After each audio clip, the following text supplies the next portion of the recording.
Codeine का मामला पूरे प्रदेश में ही नहीं पूरे देश में एक तरह से जाल के रूप में फैला है और ये बहुत दिनों से चला है।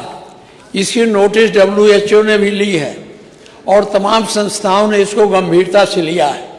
इसमें सैकड़ों बच्चों की जान भी गई है, इसमें हजारों रुपए का धंधा भी हुआ है।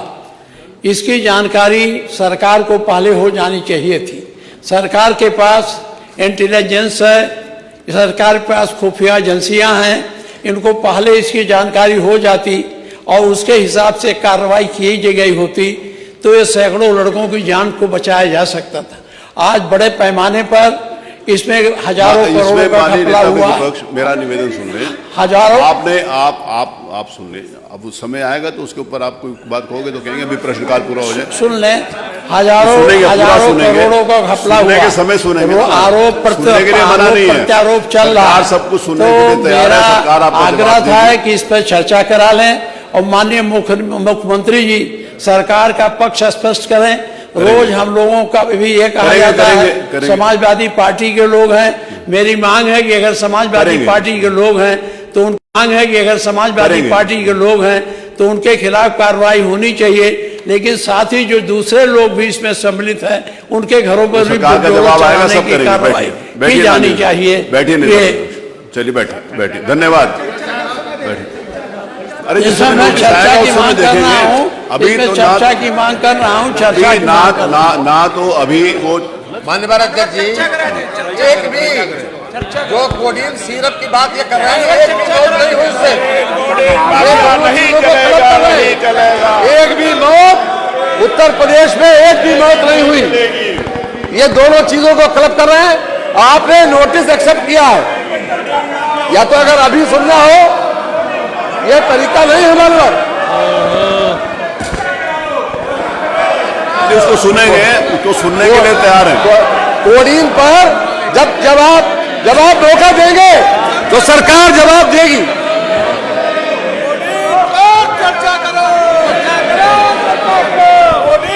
कोडीन पर सरकार पूरी तरीके से तैयार है।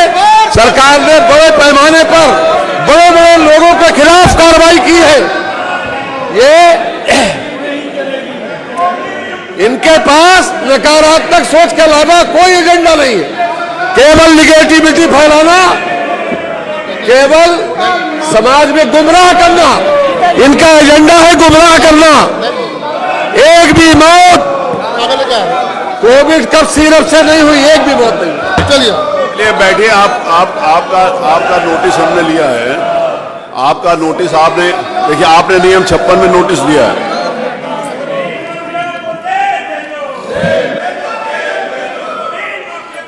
वो सब करेंगे। अभी जवाब आएगा तो आप लोगों को पूरी जानकारी मिलेगी। नहीं, आपने दिया ना, आपकी सुनेंगे। आप चलो अपनी स्थान के ऊपर प्रश्नकाल चलने दीजिए। प्रश्नकाल के बाद जिस समय उसका समय आएगा तो सुनेंगे, सरकार जवाब देगी। जो आप तथ्य लेकर आए हैं वो वास्तविकता सरकार आपके सामने रखेगी। आप लोग चलो प्लीज।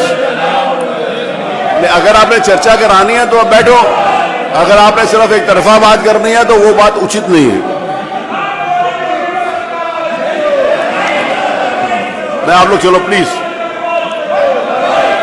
आप लोग अपने स्थान पर चलो। माननीय नेता प्रतिपक्ष, आप इनको बोलो चलो, हम सुनेंगे आपकी बात, हम सुनेंगे। आप इस पर चर्चा मांग कर लीजिए, खत्म हो जाए। आप अपने विषय तो आए पहले। नहीं, हम कहते हैं, लेकिन आप माननीय अध्यक्ष जी इस पर चर्चा कराने की बात। देखिए, आप कोई विषय बताओगे, उसके बाद सरकार अपना पक्ष रखेगी। आपका विषय आएगा, सरकार पक्ष रखेगी। उसके बाद अगर मैं समझूंगा कि जवाब सही तरीके से नहीं आया तो फिर मैं उसके ऊपर चर्चा कराने के लिए भी सोचूंगा। लेकिन अभी वो समय नहीं है, अभी वो स्थिति नहीं आई है। आप पहले अपनी बात तो कहो। आप बिना बात कहे हुए चर्चा कराना चाहते हो। आपके लिए हम लोगों ने चर्चा की मांग की है और नियम 56 में दिया, हमारी चर्चा स्वीकार कर लीजिए। नहीं, आपने नियम 56 में बोला है तो नियम 56 जब आएगा तभी तो आप सुनेंगे कि पहले सुन लेंगे? जब नियम 56 आएगा। पर हमारे नियम 56 भी दिया गया है। हाँ जी, दिया तो आपने। उस पे आप चर्चा मान लीजिए, अभी चले। नहीं, मेरी बात सुनिए ना, माननीय नेता प्रतिपक्ष, आप अध्यक्ष रहे हो, अभी जिस समय आपने नियम 56 मैंने आपका स्वीकार कर लिया। नहीं ठीक है, आपका नियम 56 सुनूंगा, सरकार का पक्ष सुनूंगा, तो दोनों का पक्ष सुनने के बाद अगर मुझे लगेगा कि उत्तर सही नहीं आया तो मैं उसके ऊपर चर्चा के बारे में सोचूंगा। लेकिन अभी मैं कैसे कह सकता हूं? अभी मैं नहीं कह सकता। अभी आप अपनी बात रखिए। माननीय संसदीय कार्य मंत्री ने बताया कि कोई भी एक भी मौत उत्तर प्रदेश में कोडीन से नहीं हुई, और आप ये भ्रम फैला रहे हो कि मौतें हुई हैं। वो एक भी मौत कह रहे हैं कि नहीं हुई। जब एक भी मौत नहीं हुई तो सरकार अपना पक्ष रखेगी। अगर सरकार अपना पक्ष के बाद आप उसका प्रमाण दीजिएगा, आप प्रमाण देंगे तो फिर उसके ऊपर विचार करेंगे हम। पहले गंभीर विषय, पहले चर्चा कराएं। नहीं, आपने बात करनी है तो करिए, नहीं तो पढ़ा जाए। मेरे पास बहुत अच्छा तरीका 12-20 तक का। चलिए चलो प्लीज चलिए कमाल भाई, चलो प्लीज चलिए, हो गया चलिए। हैं, गंभीर विषय चर्चा कराएंगे ना? नहीं, अगर गंभीर विषय है तो आप चर्चा चाहते हैं, आप नियम 56 के अंतर्गत अपनी बात कहिएगा ना जब आएगा तो। व्यवस्था यह है कि जिस समय नियम 56 आपका स्वीकार किया है, नियम 56 आएगा तो आपकी बात सुनेंगे। चलिए। नहीं, मैं पहले कैसे कह सकता हूं किसी बात की चर्चा का? विषय आया नहीं, ना आपने विषय रखा है, ना सरकार ने जवाब दिया है। दोनों तरफ से जब तक नहीं आया तब तक मैं चर्चा कैसे मान सकता हूं? नहीं, आई एम सॉरी, मैं नहीं मान रहा। आप अपनी बात रखिए, सरकार का पक्ष आएगा उसके बाद विचार करेंगे ना। ऐसे कहां से होता है कि चर्चा करा लें? आप मेरी बात सुनिए। आप इतने विद्वान हैं, एक सेकंड, आप इतने विद्वान हैं, एक सेकंड, आप इतने विद्वान हैं, और आप माननीय नेता प्रतिपक्ष जो अध्यक्ष रहे उनसे आपने कौन सी चर्चा के ऊपर नोटिस दिया है? एक सेकंड, आपने कौन सी चर्चा के ऊपर नोटिस दिया है? आपने कोई नोटिस दिया नहीं, और वेल में आकर कहते हो चर्चा कराइए। चलिए अपने स्थान के ऊपर चलिए। 56 दिया, मैंने उसको स्वीकार कर लिया। चलिए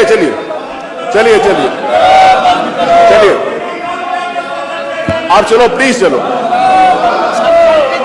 अगर आप चाहते हो कि सकारात्मक चर्चा हो, आज आपने जो प्रश्न है, आप देखिए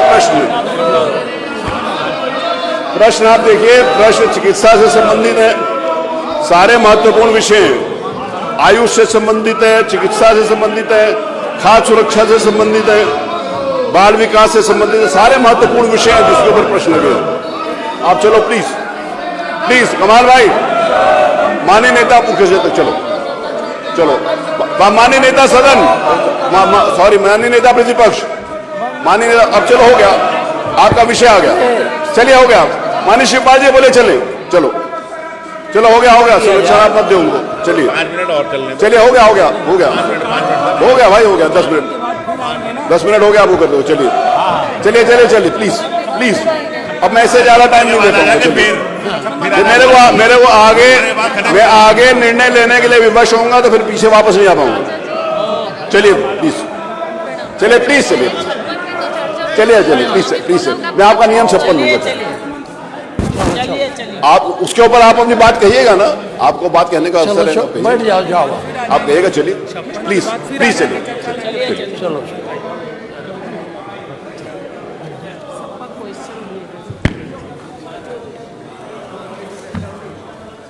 अब बन गया, जब 56 आएगा।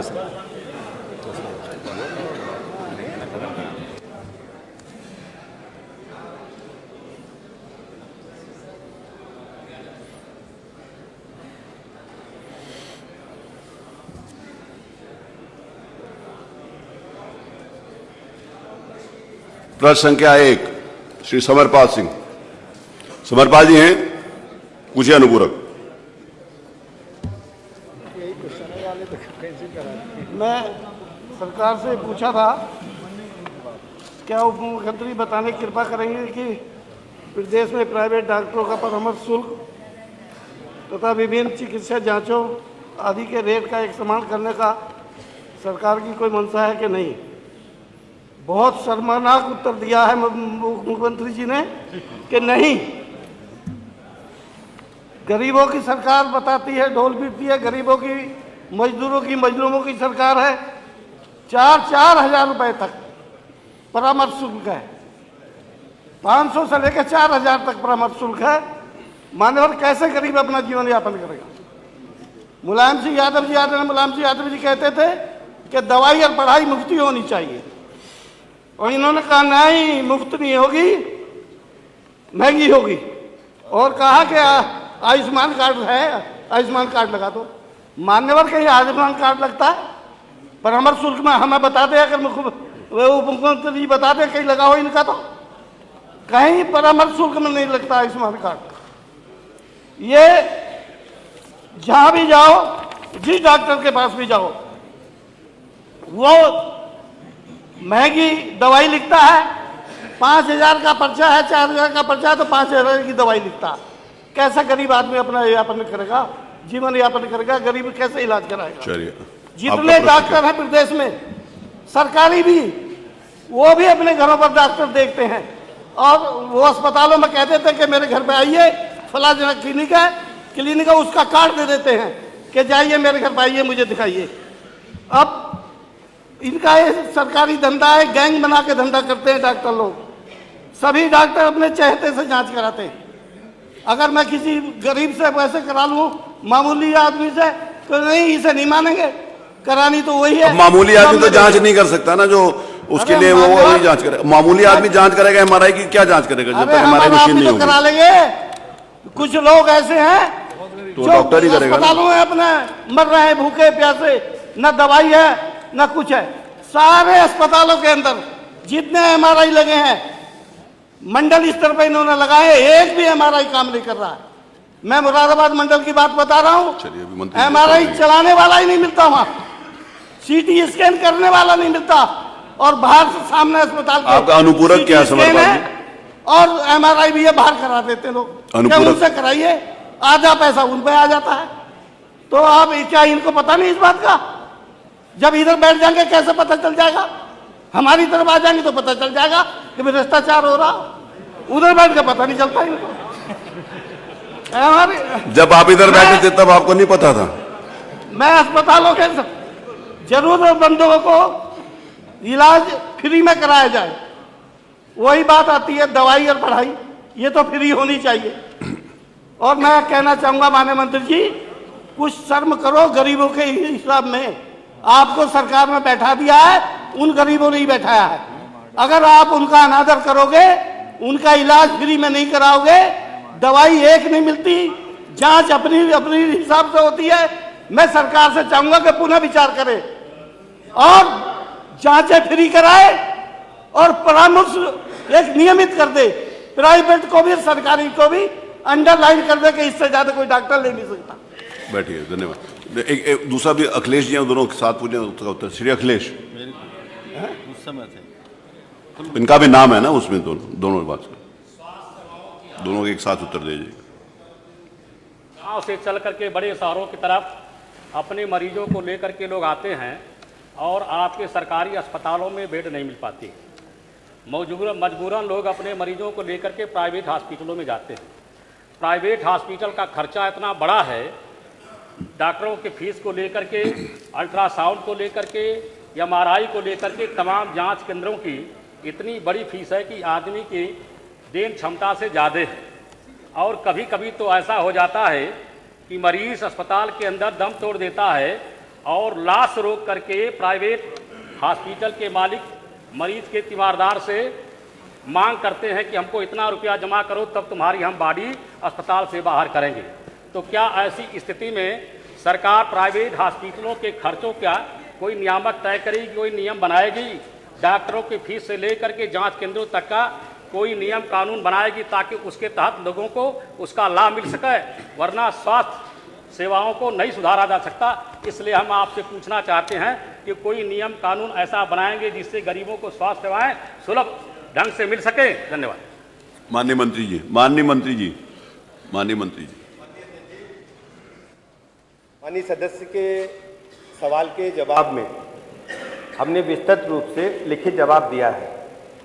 हमारे प्रदेश में सभी स्वास्थ्य विभाग के अस्पतालों में निःशुल्क चिकित्सा व्यवस्था उपलब्ध है, जांचें भी उपलब्ध हैं, दवाइयां भी उपलब्ध हैं। दवाइयों की किसी भी अस्पताल में कोई कमी नहीं है।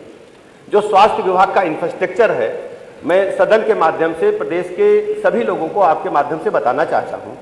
माननीय अध्यक्ष जी, हमारे पास 5000 की आबादी पर स्वास्थ्य आरोग्य मंदिर / सब सेंटर उपलब्ध हैं, जो 5000 की आबादी पर अपनी पूरी क्षमता के साथ काम कर रहे हैं।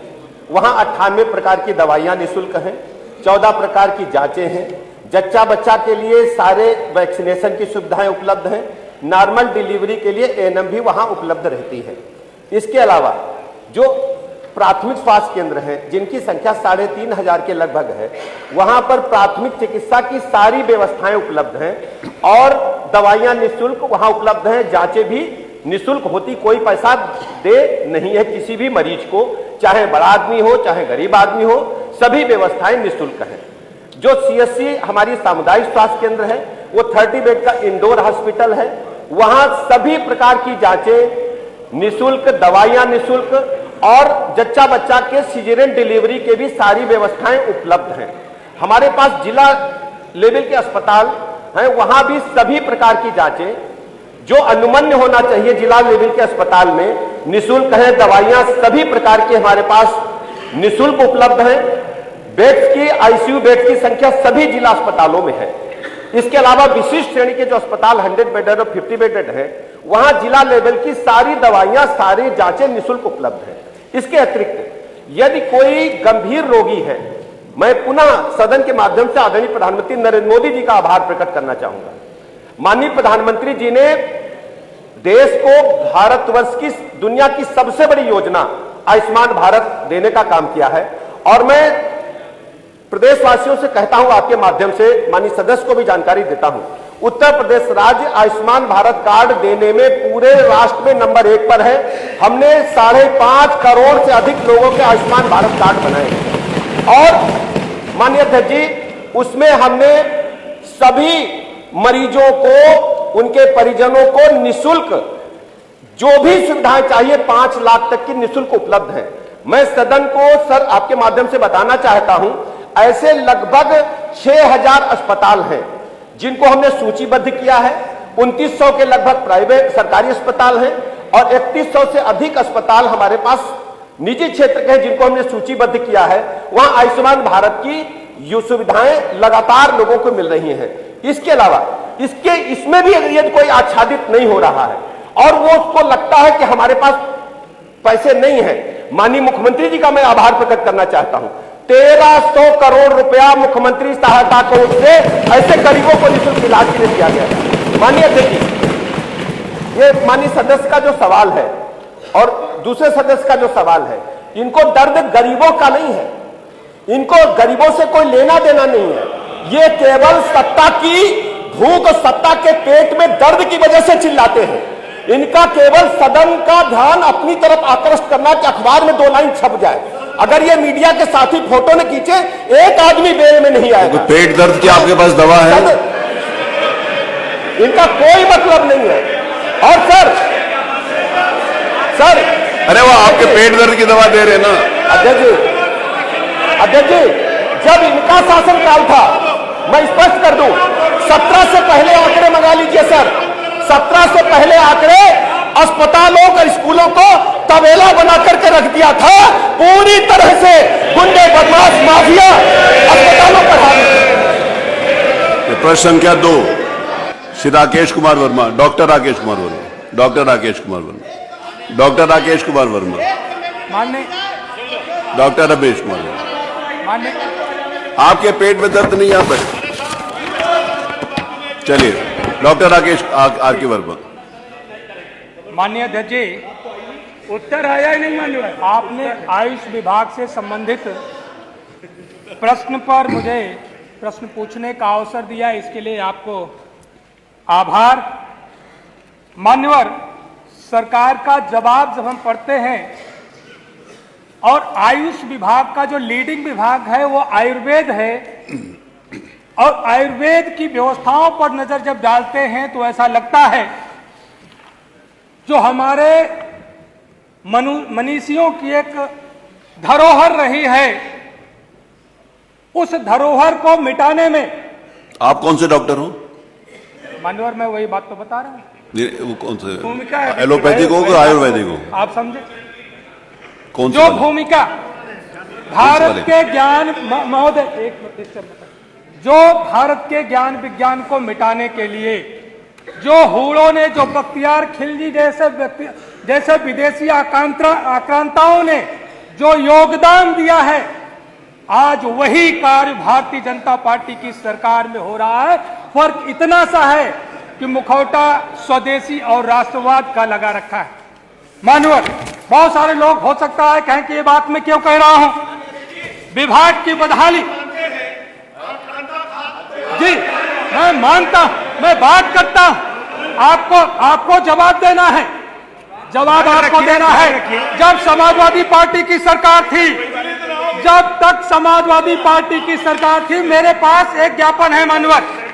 इस विज्ञापन में देखिए जो एनआरएचएम भारत सरकार की प्रमुख योजना है ग्रामीण इलाकों में स्वास्थ्य सुविधाओं को पहुंचाने के लिए, ये उसका विज्ञापन है, जहां पर एमबीबीएस नेत्र सर्जन, रेडियोलॉजिस्ट, दंत चिकित्सक, आयुष चिकित्सक सबका मानदेय देखिए, ये मेरे पास पत्र है उस समय का जो विज्ञापन हुआ था, सबका मानदेय 24,000 रखा गया। चूंकि सरकार भी मानती है, न्यायालय भी मानता है कि समान काम तो समान दाम होना चाहिए, समान कार्य का समान वेतन होना चाहिए। लेकिन सरकार ने क्या किया, आज जो एलोपैथिक जो एनआरएचएम में डॉक्टर हैं उनको 1 लाख मानदेय दे रही है, और जो आयुष के जो डॉक्टर हैं उनको 36,000 दे रही है। तो आप आयुष को मिटाने का काम कर रहे हो या इसका संवर्धन करने का काम कर रहे हो? मानवर इसी तरीके से एमओसीएच के 1678 पद हैं, 1678 पद एमओसीएच के हैं जो राजपत्रित अधिकारी के पद पर काम करते हैं, जिनकी भर्ती आयुर्वेद विभाग से हुई, जो काम चिकित्सा स्वास्थ्य माननीय डिप्टी सीएम साहब का करते हैं, सैलरी ये देते हैं। लेकिन इन्होंने जो 1678 पद जो भर्ती हुए थे, आज तक इनका प्रमोशन करने का काम नहीं किया। जो जिस पद पर भर्ती हुआ था उसी पद पर रिटायर होने जा रहा है। आप बेगारी करवा रहे हो, आप उसको सम्मान नहीं देना चाहते। आप ये कहते हो कि हम आयुर्वेद का संवर्धन करने का काम करें। मानवर, इसीलिए मैं ये कहना चाहता हूं, आज आयुर्वेद विभाग में आप देख लीजिए, आयुर्वेद विभाग में 2128 डिस्पेंसरियां हैं, सब खाली पड़ी रहती, कोई ओपीडी नहीं। गुरुग्राम में आदमी जाता है पंचकर्मा कराने के लिए, 5-5 लाख रुपए फीस देकर के आता है, लेकिन इनके आयुर्वेदिक चिकित्सालयों में जो पंचकर्मा है वो बेकार पड़ा हुआ है। वहां पर जानवर बैठते हैं, कहीं पर कोई काम नहीं हुआ। आप जानकारी कर लीजिए कितने लोग पंचकर्मा कराने के लिए हमारे राज्य की चिकित्सालयों में जाते हैं। तो मानवर, ये भारत के ज्ञान विज्ञान को मिटाने का काम हो रहा है या संवर्धन करने का काम हो रहा है? वहीं पर विभाग में अनियमितताएं, जो माननीय मुख्यमंत्री जी ने जो दाम्पत्य नीति बनाई है, उस दाम्पत्य नीति का खुला उल्लंघन करने का काम ये भारतीय जनता पार्टी की सरकार करे। यही राजकीय आयुर्वेदिक कॉलेज लखनऊ में सर्जरी विभाग में महिला चिकित्सक को दाम्पत्य नीति का उल्लंघन करके बाधा भेजा गया, केवल मानसिक दुर्भावना की वजह से।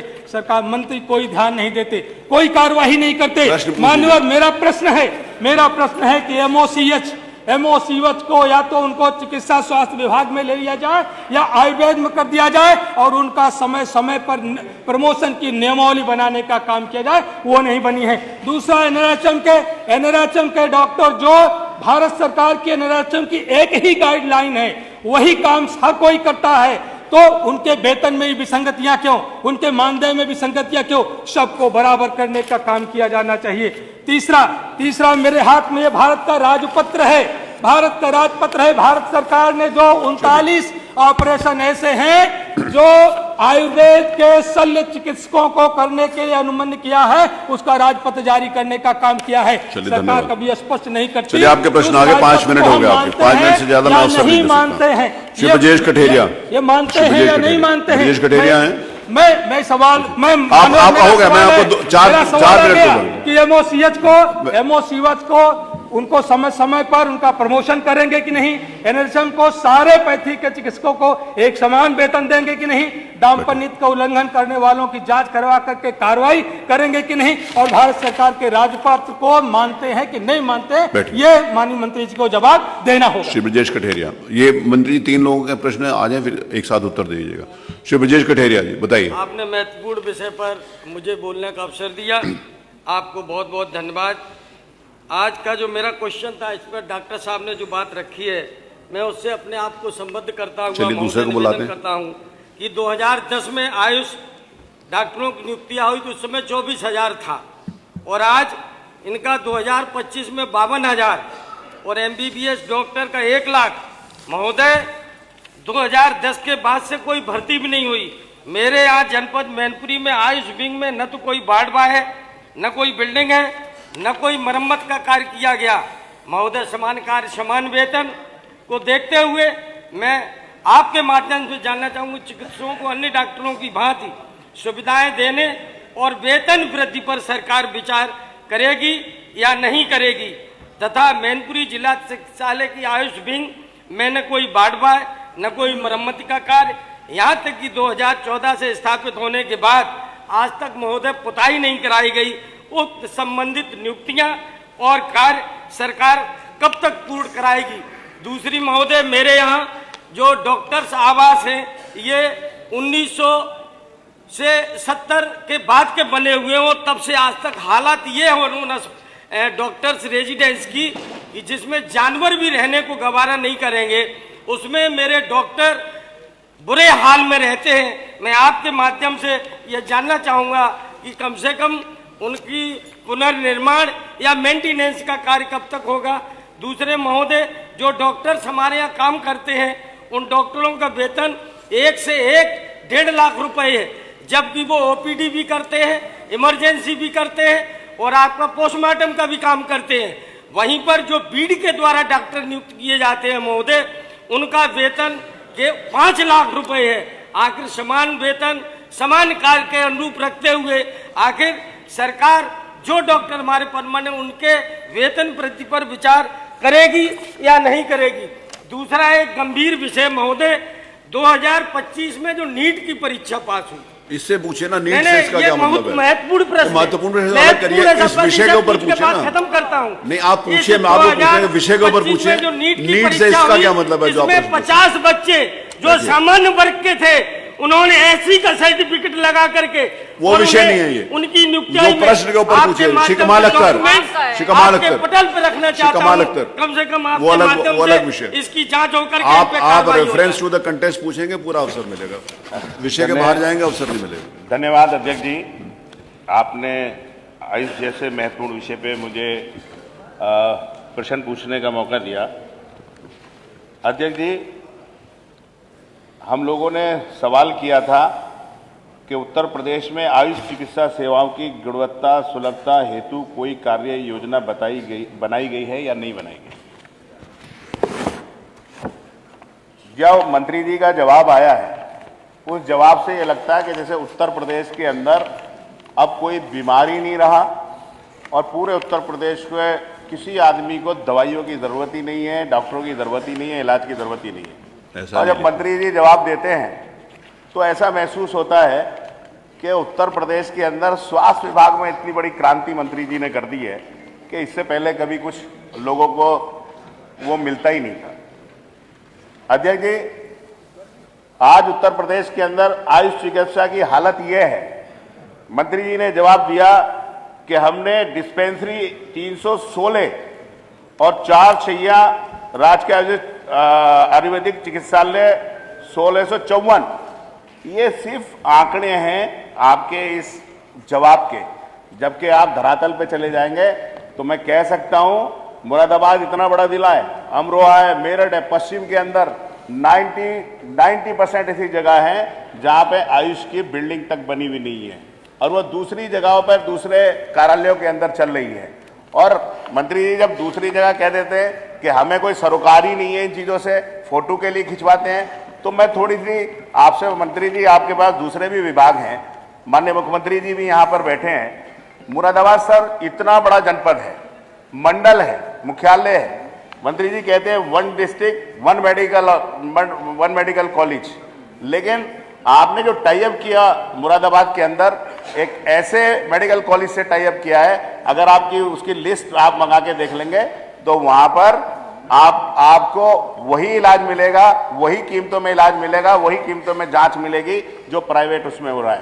तो आप मुझे बताइए, ब्रास सिटी के नाम से मुरादाबाद जाना जाता है और ब्रास सिटी के अंदर लाखों मजदूर वहां पर ब्रास का काम करते हैं, बीमार होते हैं, उन्हें बेचारों को सुविधाएं नहीं मिल सकती हैं। मैं माननीय मुख्यमंत्री जी से भी अनुरोध करूंगा और आपसे भी करूंगा कि उसके ऊपर विचार कर लें, वहां पर जगह भी है। और दूसरी चीज, बहुत सारी, इनकी बात नहीं कर रहा हूं, कांट के अंदर एलोपैथिक वो जो आपका अस्पताल है सामुदायिक केंद्र, उसके अंदर टेक्नीशियन है लेकिन एक्सरे मशीन नहीं, अल्ट्रासाउंड मशीन नहीं। तो मेरा आपसे यही अनुरोध है कि मंत्री जी जब अपना जवाब दिया करें आप, तो कम से कम आप उत्तर प्रदेश के डिप्टी सीएम हैं, लेकिन अभी आप छात्र राजनीति से बाहर ही नहीं आ रहे। हमेशा जैसे डीसीएम तेज चलती है वैसे ही आप भी तेज दौड़ लेते हैं। तो मेरा आपसे अनुरोध ये है कि ये महत्वपूर्ण सवाल है। आप ये बताइए, जब तक आप डॉक्टरों की भर्ती नहीं करेंगे, लेक्चरर, प्रोफेसर, चिकित्सा अधिकारी, स्टाफ नर्स, फार्मासिस्ट की भर्ती नहीं करेंगे, सर मैं आयुष में कह रहा हूं, तो तब तक ये विभाग चलेगा कैसे? आपने अभी तक माननीय मुख्यमंत्री जी ने 4,350 पदों के भर्ती के लिए कहा गया, लेकिन अभी तक उस पर कार्रवाई नहीं हो रही, वो आगे नहीं बढ़ रही है, कोई भर्ती नहीं हो रही। और जो बजट है, बजट भी इतना कम है एलोपैथी के उससे कि आप उसको चला ही नहीं सकते इस विभाग को। दूसरा, जो इसके अंदर जो प्राइवेट कॉलेजों को आपने कहा कि इतने प्राइवेट कॉलेज 18 हम लोगों ने उन्हें दे रखी है, मंत्री जी आप उनकी जांच करा लीजिए। कॉलेजों के अंदर जो आपने मान्यता दी है उन्हें, वो इस तरह के कॉलेज हैं कि उनके अंदर बिल्डिंग भी मानक के अनुसार नहीं है। तो आप देखिए कि सिर्फ फर्जीवाड़े पे वो चल रहा है, इसकी भी जांच होनी चाहिए। मैं माननीय मंत्री जी से 2 सवाल करना चाहता हूं। एक तो ये कि जो इसके अंदर छटाई करने का काम कर रहे हैं, तो आप छटाई रोक के क्या इनके अंदर कर्मचारियों की भर्ती करने का काम करेंगे या नहीं करेंगे? दूसरा कि इसका बजट, क्योंकि माननीय प्रधानमंत्री जी की भी आयुष के प्रति बहुत चिंता है, पूरे केंद्र सरकार की भी चिंता है, मुख्यमंत्री जी की भी चिंता है, तो क्या आयुष का बजट आप एलोपैथिक की तरह से करेंगे या जिलों के अंदर डॉक्टर तैनात करेंगे या नहीं करेंगे? और दूसरा, जो इसके अंदर प्रशासनिक और जो इसके अंदर घोटाला हुआ एडमिशन के अंदर, उसकी जांच करके कार्रवाई करेंगे या नहीं करेंगे? धन्यवाद। माननीय मंत्री जी। माननीय अध्यक्ष जी, समाजवादी पार्टी के अपने साथियों के प्रश्नों को सुन के लग रहा है कि अभी तक 2014 में ही जी रहे हैं। 2017 में आयुष का मंत्रालय अलग बना। 9 नवंबर 2014 को हमारे यशस्वी प्रधानमंत्री जी ने देश में आयुष का मंत्रालय बनाया। उत्तर प्रदेश में सरकार थी समाजवादी पार्टी की। 2017 तक उत्तर प्रदेश में इन लोगों ने आयुष का मंत्रालय बनने नहीं दिया। हम बधाई देना चाहते हैं अपने यशस्वी मुख्यमंत्री जी को, इन्होंने 17 में आकर उत्तर प्रदेश में आयुष का अलग से मंत्रालय बनाया। आज भी सारे सवाल जैसे लग रहा है कि माननीय हमारे स्वास्थ्य मंत्री जी से पूछे जा रहे हैं। 17 से आज तक आयुष अलग मंत्रालय के रूप में काम कर रहा। प्रश्न का जवाब पहले बता दूं कि प्रदेश के विभिन्न जनपदों में वर्तमान में 3985 आयुष चिकित्सालय संचालित हैं, जिनमें आयुर्वेद में 316 डिस्पेंसरी है, 4 सैया के 1654 हॉस्पिटल हैं, 15 सैया के 17 और 25 सैया के 71 महाविद्यालयों में संबद्ध 8 चिकित्सालय हैं, 50 इंटीग्रेटेड हॉस्पिटल जो जिला मुख्यालयों पर बने हैं उसमें 9 आयुर्वेद के हैं। कुल 2128 हॉस्पिटल आयुर्वेद के चल रहे हैं। यूनानी में डिस्पेंसरी 73 है, 4 सैया के 172 हॉस्पिटल है, 15 सैया के 9 हॉस्पिटल है। ये तो आपने लिख के दे दिया अनुपूरक का। जी, ये तो आ गया। मैंने कहा कि ये आ गया। वर्तमान में जो आपने अभी आप लोगों ने कहा, मैंने वही बोल रहा हूँ, बैठिए डॉक्टर साहब, आप बैठिए प्लीज। अभी आप लोगों ने कहा कि किसी जर्जर अस्पताल की मरम्मत नहीं हो रही है, नया कुछ भी नहीं हो रहा है। पिछले 8 वर्षों में उत्तर प्रदेश में 1034 राजकीय आयुर्वेदिक, होम्योपैथिक, यूनानी चिकित्सालय अपने नए परिसरों में बनाए गए, जिनके लिए नई जमीनें मिली और भारत सरकार, उत्तर प्रदेश की सरकार ने, जिनको पहले हम वर्तमान में प्रधानमंत्री जी की प्रेरणा से उसको आयुष आरोग्य मंदिर के रूप में संचालित किए जा रहे हैं। बोलने का, सवाल पूछने का अवसर दिया है। मान्यवर, जैसे ही दवाइयों का विषय आता है, दवाई सब जहन में आता है, तो हमारी और सबकी जिंदगी से जुड़ा हुआ प्रश्न आ जाता है। जैसे ही हम लोग देखते हैं, हमारा शायद ही परिवार का कोई सदस्य ऐसा होगा जो कभी ना कभी दवाई ना खाया। अगर उन्हीं दवाइयों में कहीं पर नकली या नशीली शब्द का प्रयोग हो जाए और या उसकी चीज का संज्ञान कहीं पर आ जाए, तो हम समझ सकते हैं कि हम अपने बच्चों के लिए क्या सोचते होंगे। अभी कुछ दिन पहले जो महत्वपूर्ण विषय इस समय पर चल रहा है, सिरप का, हमारे बराबर के प्रदेश मध्य प्रदेश, हमारे बराबर के प्रदेश राजस्थान, वहां से एक जहरीले सिरप जिसमें किसी साल्ट की मात्रा ज्यादा हो जाने के कारण या किसी भी अन्य बात के हो जाने के कारण वहां पर बच्चों की मृत्यु हुई, लेकिन उसका असर हमारे यहां पर भी पड़ा। मैंने देखा सरकार की तरफ से कई बयान मिले और उन बयानों में यह कहा गया कि इसकी गहनता से जांच होनी चाहिए और किसी भी तरीके से कोई नकली दवाई या नकली सिरप का इस्तेमाल ना हो। लेकिन मान्यवर, मैंने नजदीक से इस चीज को देखा। अभी जो सिरप का विषय है, इससे पूरा का पूरा जनमानस प्रभावित है। और मान्यवर, इसको अगर हम नजदीकी से देखें तो इसमें कहीं ना कहीं ऐसे बड़े लोग इन्वॉल्व हैं, वो इतने बड़े लोग इन्वॉल्व हैं कि उन तक कई बार हाथ नहीं पहुंचते।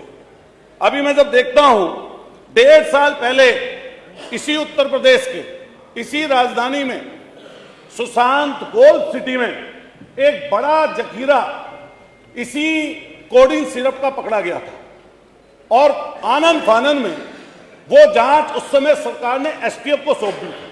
लेकिन जैसे ही एसटीएफ को सौंपी, 18 महीने बीत गए, पता नहीं क्या पर्चे कटे या नहीं कटे, कुछ जांच आगे बढ़ी या नहीं बढ़ी, किसी को कुछ पता नहीं चला। लेकिन भला हो अधिकारियों की आपस की लड़ाई का, गाजियाबाद में फिर एक ट्रक पकड़ा जाता है और जो गाजियाबाद में ट्रक पकड़ा जाता है उसमें जो लोग होते हैं संलिप्त, उनकी जेबों से एसटीएफ के नोटिस भी प्राप्त होते हैं।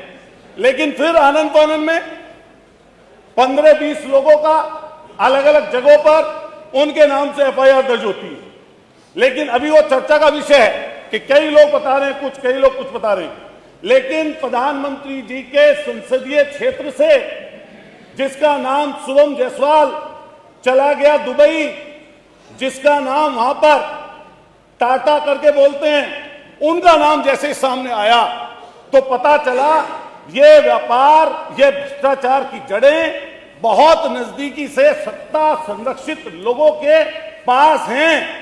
और ऐसी समस्या और अच्छा हुआ आपने पूछ लिया, नियम 56 वाला भी इसी में पूरा कर दूंगा 5 मिनट। मान्यवर, मैं आपसे कहना चाहता हूं, जाते थे आप लोग, मैं आपसे मान्यवर मैं कहना चाहता हूं, ये बहुत ही गंभीर विषय है और मैं इसलिए ये वाली बात बोल रहा हूं कि नजदीकी से 128 मुकदमे दर्ज किए गए, लेकिन इतनी मामूली धाराओं में मुकदमे दर्ज किए गए कि सहारनपुर, गाजियाबाद, आगरा, प्रयागराज, आपके बनारस, इतनी मामूली धाराओं में किए गए कि 200 करोड़ की जिसके ऊपर ईडी का छापा डला, 200 करोड़ की जिसकी संपत्ति अटैच की गई, मान्यवर 200 करोड़ की, उस संपत्ति अटैच करने वाले व्यक्ति को जमानत मिल गई, जिसका नाम विभोर राणा और आपके दूसरे का नाम विशाल सिंह है। मान्यवर, मैं पूछना चाहता हूं सरकार से कि बराबर के प्रदेश में एनडीपीएस के तहत ऐसे माफियाओं के खिलाफ 10-10 साल की सजा का प्रावधान कराकर एनडीपीएस में बंद किया गया है। क्या मान्यवर सरकार ये कहेगी या बताएगी कि ऐसे लोगों के खिलाफ एनडीपीएस के तहत, गैंगस्टर के तहत मान्यवर सरकार बुलडोजर में माहिर है, लेकिन बुलडोजर पता नहीं कहां चला गया, ड्राइवर सो गया या कोडीन पीकर नशे में है, चाबी पता नहीं कहां खो गई।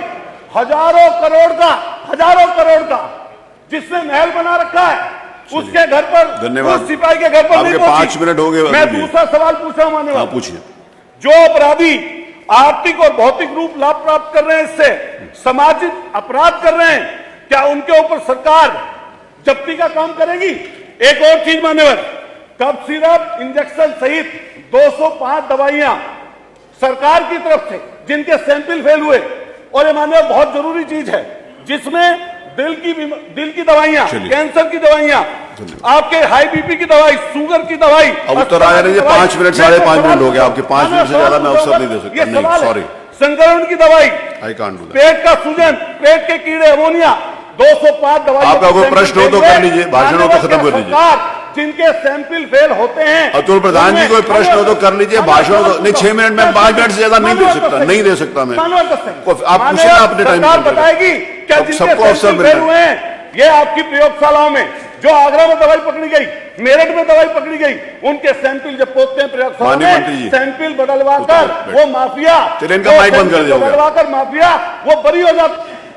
चलिए मंत्री जी जवाब दें। कौन देगा जवाब? आयुष मंत्री जी। हो गया, उत्तर आ जाने, उत्तर आ जाने, उत्तर आ जाने दीजिए। बैठिए प्लीज, बैठिए बैठिए।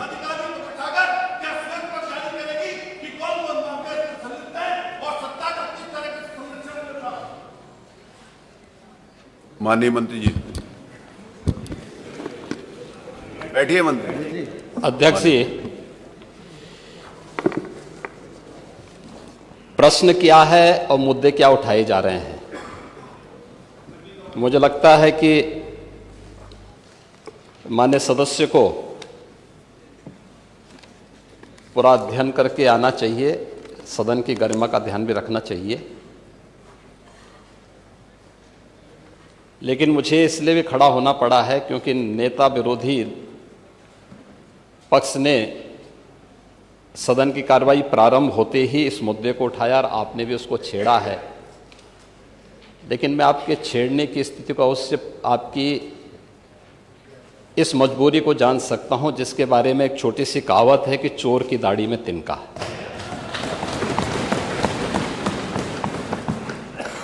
प्रश्न है नकली दवाओं के सेवन से होने वाली मौतों के बारे में, जिसके बारे में उनको उत्तर दिया गया है कि इस प्रकार के कोई भी प्रकरण अभी तक उत्तर प्रदेश सरकार के संज्ञान में नहीं है। दूसरा, समय समय पर इस दिशा में खाद्य सुरक्षा और औषधि प्रशासन विभाग के द्वारा छापेमारी की कार्रवाई भी होती है। उत्तर प्रदेश के अंदर कोडिन कफ सिरप के मामले में, जिसको नेता विरोधी दल, मैं तो ये मानता था कि उम्र के चौथे पड़ाव पर व्यक्ति सच बोलने का आदि कम से कम इस उम्र में तो होगा ही, लेकिन इस उम्र में भी इस समाजवादी उनको झूठा बुलवा देते हैं। इस उम्र में तो कम से कम उसे झूठ मत बुलवाओ भाई, सच बोलने के उनको आदी होना चाहिए। और तो चेयर पे बैठ चुके हैं लंबे समय तक, स्पीकर के रूप में उन्होंने सदन को आगे बढ़ाया है। कोडिन कफ सिरप से उत्तर प्रदेश के अंदर कोई मौत नहीं हुई है। एक। दूसरा, इस मामले में एनडीपीएस के अंतर्गत कार्रवाई होगी। ये उत्तर प्रदेश सरकार इस मामले को कोर्ट में जीती है, उत्तर प्रदेश ने इस मामले को लड़ा है। तीसरा, उत्तर प्रदेश में इसका जो सबसे बड़ा होलसेलर, जो बड़े होलसेलर हैं, जिसको सबसे पहले एसटीएफ ने पकड़ा था 2016 में, उसको लाइसेंस समाजवादी पार्टी ने जारी किया था। जो फोटो रिलीज हो रही है, देश के अंदर दो नमूने हैं, एक दिल्ली में और एक लखनऊ में बैठते हैं। जब देश में कोई चर्चा होती है तो तुरंत वह देश छोड़ करके भाग जाते हैं। और मुझे लगता है कि यही आपके बबुआ के साथ भी हो रहा होगा। वह भी देश से फिर जाएंगे इंग्लैंड की सैर सपाटे में और आप लोग यहां चिल्लाते रहेंगे। महोदय, कोडिन कफ सिरप का मुद्दा जो इन्होंने उठाया है, मुद्दा था नकली दवाओं के सेवन के कारण होने वाली मौतों का। और उसके बारे में हमने पहले ही बताया है कि नकली दवा के कारण होने वाली मौत के प्रकरण की कोई भी बात अभी तक शासन के संज्ञान में नहीं आई है। और समय समय पर एफएसडीए विभाग इसको लेकर के छापेमारी करती है, कार्रवाई करती है। कंपनियों में भी इस प्रकार की कार्रवाई होती है। यूपी के अंदर कोडीन कफ सिरप इसके केवल स्टॉकिस्ट हैं, होलसेलर है, इसका यहां पे प्रोडक्शन नहीं होता है। ये मध्य प्रदेश में, हिमाचल में और अन्य राज्यों में होता है। और जो मौत के प्रकरण सामने आए हैं वे मौत के प्रकरण अन्य राज्यों में आए हैं। जिन राज्यों में आए हैं वह जो भी प्रकरण सामने आए हैं यह तमिलनाडु में बने हुए एक सिरप के कारण सामने आई है। ये पूरा प्रकरण इलीगल, यानी इसमें एडिटेशन का भी नहीं है, यह इलीगल डाइवर्जन का है।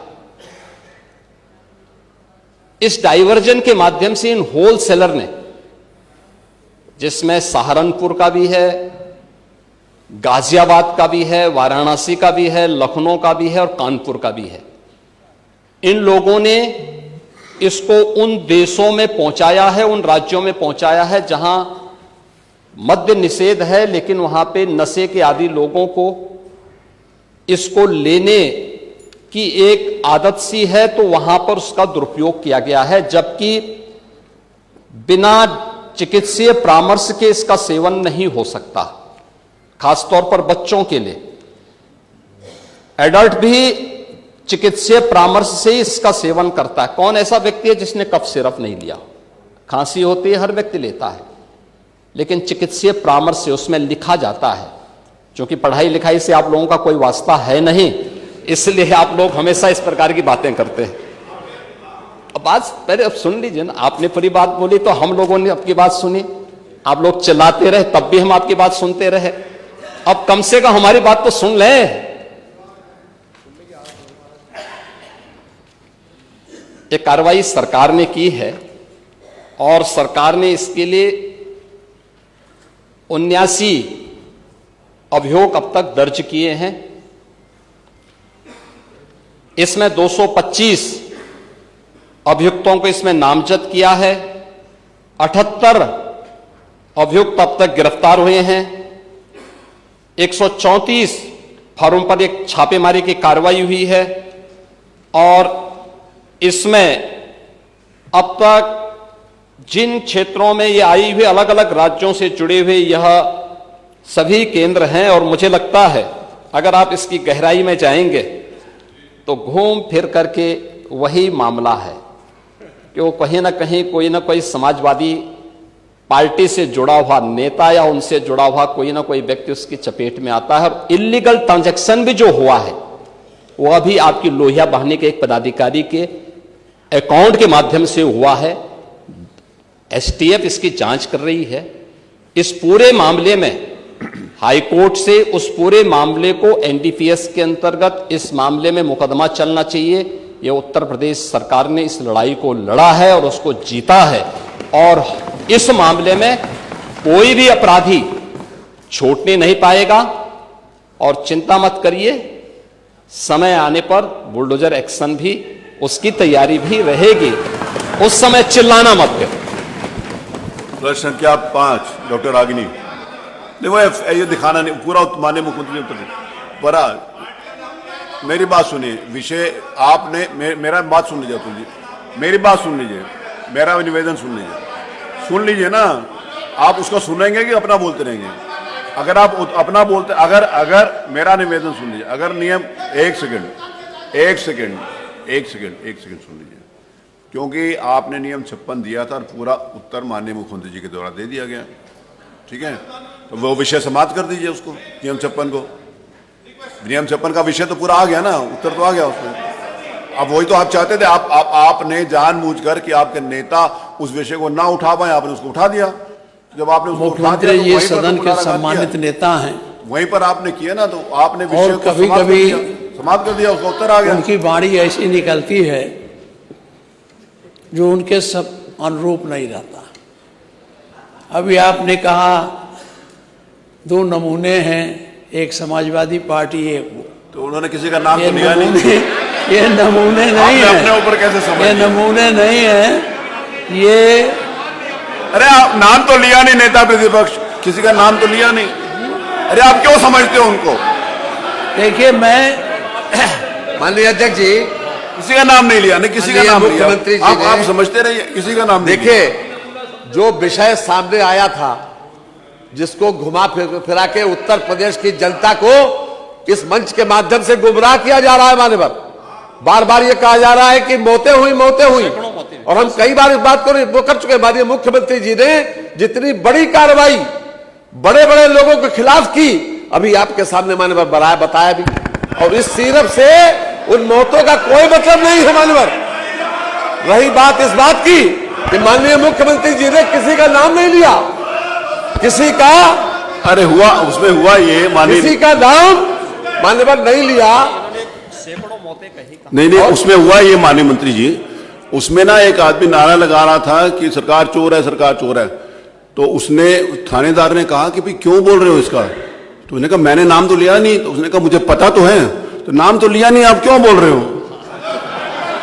उन्होंने कही, अरे पार्टी का, अरे कोई नमूना नहीं है। डॉक्टर रागिनी, ये अपने आप बैठिए बैठिए।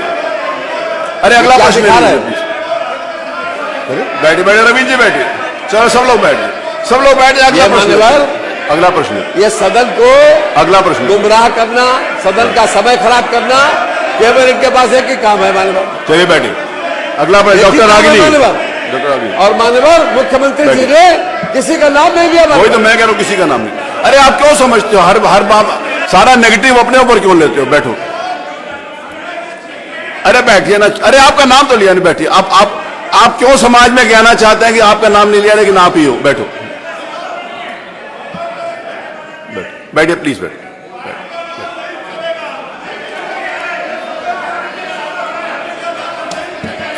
नहीं, उसमें आपने भी तो कहा ना कि सरकार संरक्षण दे रही है, तो सरकार संरक्षण तो उन्होंने बताया आपको। बैठिए बैठिए प्लीज, बैठिए प्लीज। अरे बैठिए, अरे माननीय अध्यक्ष जी, अरे बैठो, जो बातें आई हैं बैठो, कोई इस तरह से नहीं बोलनी चाहिए।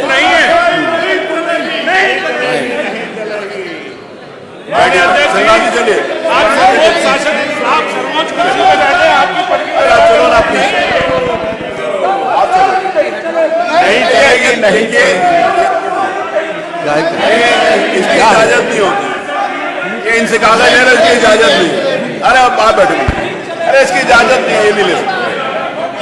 अरे माननीय, ये सदन में ये नियम के अनुसार नहीं है। माननीय, अगर इनको कोई चीज दिखानी थी तो पहले माननीय वहां टेबल करना चाहिए था। वो कह रहा हूँ, वो अलाउड नहीं है, वो अलाउड नहीं है, टेबल करना चाहिए था पहले। अरे आप चलो प्लीज, चलो।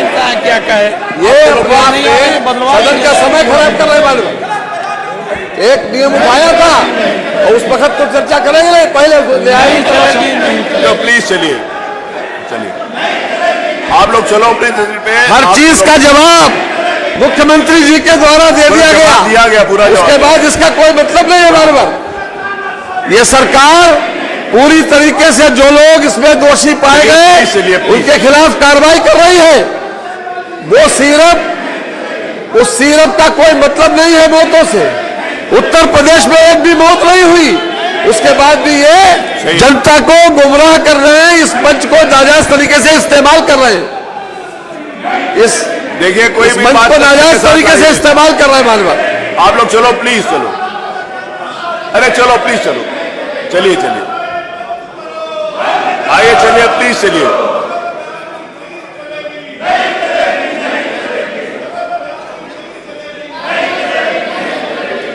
आप कह रहे हो गलत बयानी नहीं चलेगी, एक सेकेंड, आप कह रहे हो गलत बयानी नहीं चलेगी।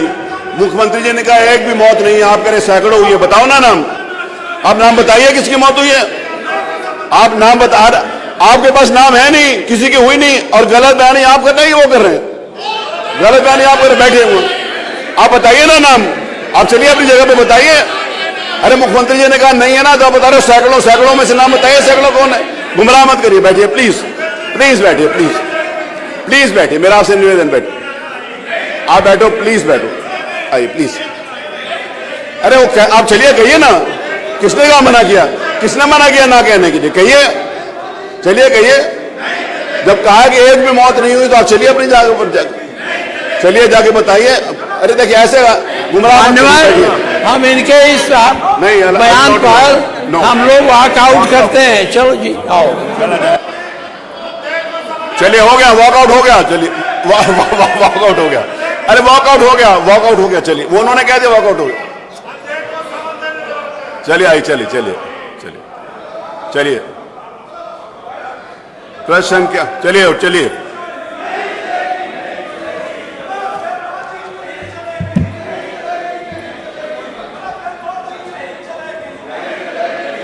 चलिए प्रश्न संख्या 5 doctor Ragini.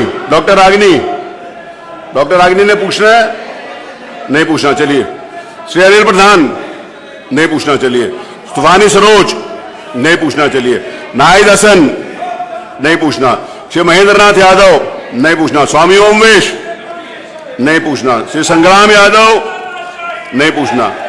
Engineer Sachin Yadav, Shri Pankaj Malik, lucky Yadav, Ravidas Malhotra, अरमान खान, मोहम्मद फहीम इरफान, श्री मुकेश चंद्र वर्मा, श्री पिंकी सिंह, श्री त्रिभुवन दत्त, इनमें से किसी ने भी प्रश्न नहीं पूछना। पूरे 20 प्रश्न ले लिए गए। प्रश्नकाल समाप्त। चलिए आगे। मैं लाइए 301। चलिए आज दिनांक 20 दिसंबर 2025 को हमारे माननीय मंत्री श्रीमान राकेश सचान जी का जन्मदिन था, क्योंकि मैंने इस बात की घोषणा की कि हाउस के दिनों में अगर सैटरडे संडे होगा तब भी उसको अगले दिन लेंगे। तो श्री राकेश सचान, उत्तर प्रदेश विधानसभा के माननीय सदस्य राकेश सचान निर्वाचन क्षेत्र भोगनीपुर जनपद कानपुर देहात से भारतीय जनता पार्टी के टिकट पर वर्तमान विधानसभा में चौथी बार निर्वाचित हुए हैं। आपके पिता का नाम श्री उदय नारायण सचान है। आपका जन्म दिनांक 20 दिसंबर 1964 को कानपुर में हुआ था। आपने स्नातकोत्तर की LLB तक की शिक्षा ग्रहण की है। वर्तमान में आप उत्तर प्रदेश सरकार में सूक्ष्म, लघु एवं मध्यम उद्यम, खादी एवं ग्राम उद्योग, रेशम उद्योग, हथकरघा एवं वस्त्र उद्योग के विभाग के मंत्री हैं के रूप में अपना योगदान दे रहे हैं। आपके जन्म दिवस के अवसर पर मैं स्वयं और इस सदन की ओर से हार्दिक शुभकामनाएं देता हूं। श्री राकेश सचान जी, MSME का कोई गिफ्ट दे देना सबको।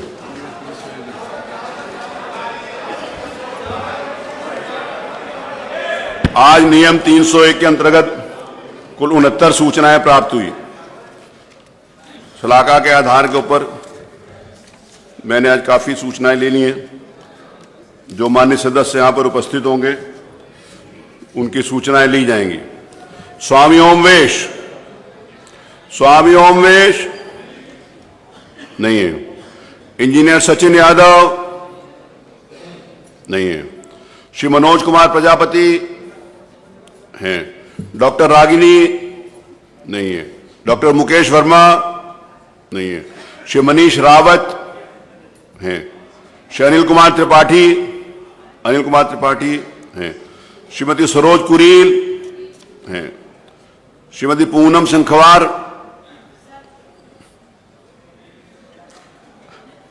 आज नहीं बोलेंगे, पूनम शंखवार हैं। श्रीमती रेखा वर्मा नहीं है। श्री रविदास मल्होत्रा नहीं है, आने दो। श्री जियाउद्दीन रिजवी हैं। मोहम्मद हसन रूमी, मोहम्मद हसन रूमी नहीं है। श्री नफीस अहमद, नफीस अहमद हाँ हैं। श्री अतुल प्रधान हैं। श्री डॉक्टर पल्लवी पटेल हैं। मोहम्मद ताहिर खान, श्री नंद किशोर गुज्जर हैं। श्री रामचंद्र यादव हैं। श्री संजीव अग्रवाल, संजीव अग्रवाल हैं। श्रीमती आराधना मिश्रा मोना हैं। श्री अजय सिंह गोंडा, श्री रमेश चंद्र मिश्र, श्री शलभ मणि त्रिपाठी, श्री राजेंद्र सिंह पटेल, श्री राजेश्वर सिंह हैं। चलिए बताइए, नाम बोलते जाइए। सचिन यादव आ गए, सचिन यादव आ गए। स्वामी ओमवेश आ गए। क्या नाम है? मुकेश वर्मा, मुकेश वर्मा कहाँ है? नहीं। आपका स्वामी ओमवेश। रेखा, देखा रेखा वर्मा नहीं, रविदास मल्होत्रा आ गए, मोहम्मद हसन रूमी आ गए। चलिए जी, अब बाकी कल देखेंगे। चलिए हटाइए, चलिए हो गया आगे।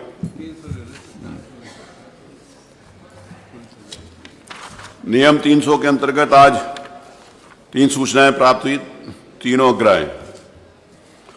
अब 12:20 पर माननीय मंत्री जी ने अनुपूरक बजट, ये 2 मिनट बाकी हैं। मैं सदन से इस बात की परमिशन लेता हूं कि अभी प्रश्नकाल के बाद तुरंत अनुपूरक बजट ले लिया जाए। जो माननीय सदस्य के पक्ष में हो कृपया हाँ कहें। माननीय वित्त मंत्री जी, हाँ की संख्या अधिक है अतः स्वीकार हुआ। चलिए हो गया ना। चलिए अब समय से पहले माननीय अध्यक्ष जी, वही तो मैंने पूछा, वो प्रश्नकाल खत्म हो चुका है। नहीं, वो खत्म हो गया। अच्छा ठीक है, बैठिए प्लीज। माननीय अध्यक्ष जी, मैं आपकी अनुज्ञा से वित्तीय वर्ष 2025-26 के अनुपूरक अनुदानों की मांगों का विवरण प्रस्तुत करता हूं। माननीय, इस पर ऑनलाइन जो है इस पर आ जाएगा। चलिए हो गया। 8,08,000 करोड़ रुपए का मूल बजट था मान्यवर। उसमें 8,08,736.06 करोड़ रुपए का मूल बजट था। आज जो मैं प्रस्तुत कर रहा हूं ये 24,496.98 करोड़ रुपए का है। इसमें राजस्व लेखे का व्यय 18,369.30 करोड़ रुपए तथा पूंजी लेखे का व्यय 6,127.68 करोड़ रुपए है। ये प्रस्तावित अनुपूरक बजट का आकार इस वर्ष मूल बजट का 3.03% है मान्यवर। इसमें विशेष रूप से जो हमारे सामने मुख्य बातें हैं उसके ऊपर मैं आपका अनुमति से फोकस करना चाहता हूं। खास तौर से इसमें इंडस्ट्रियल डेवलपमेंट के लिए 4,874 करोड़ रुपए, पावर सेक्टर में 4,521 करोड़ रुपए, हेल्थ एवं फैमिली वेलफेयर में 3,500 करोड़ रुपए, नगर विकास में 1,758.56 करोड़ रुपए और टेक्निकल एजुकेशन में 639.96 करोड़ रुपए। इसके अलावा वीमेन चाइल्ड वेलफेयर इसमें 535 करोड़ रुपए, नेडा में 500 करोड़ रुपए तथा मेडिकल एजुकेशन में 423.10 करोड़ रुपए और गन्ना और चीनी मिल में 400 करोड़ रुपए। ये मुख्य बातें हैं मान्यवर। तो मैं आपका विशेष रूप से इस पर ध्यान आकर्षित करना चाहता हूं। हमारी सरकार ने जो FRBM की लिमिट है हमेशा उसका ध्यान रखा है, उसका किसी प्रकार से कभी उल्लंघन नहीं हुआ। आज के इस बजट में जो हमारा GSDP है वो भी अपने आप में बढ़ा है। भारत सरकार ने हमारी GSDP तो हमने तो उसको कम करके आंका था, लेकिन भारत सरकार के एक पत्रक के माध्यम से जो अभी मुझे सूचना मिली है कि 31,914 करोड़ रुपए, 31,914 करोड़ रुपए का आंका है। ये भी हमारे लिए खुशी की बात है और ख़ास तौर से ये रेवेन्यू सरप्लस स्टेट है योगी जी के नेतृत्व में। मैं आपकी अनुमति से मानवर इसके साथ ही इस अनुपूरक बजट को इस सदन के समक्ष विचारार्थ प्रस्तुत करता हूं। संख्या 3 माननीय वित्त मंत्री जी। संख्या 3 जी माननीय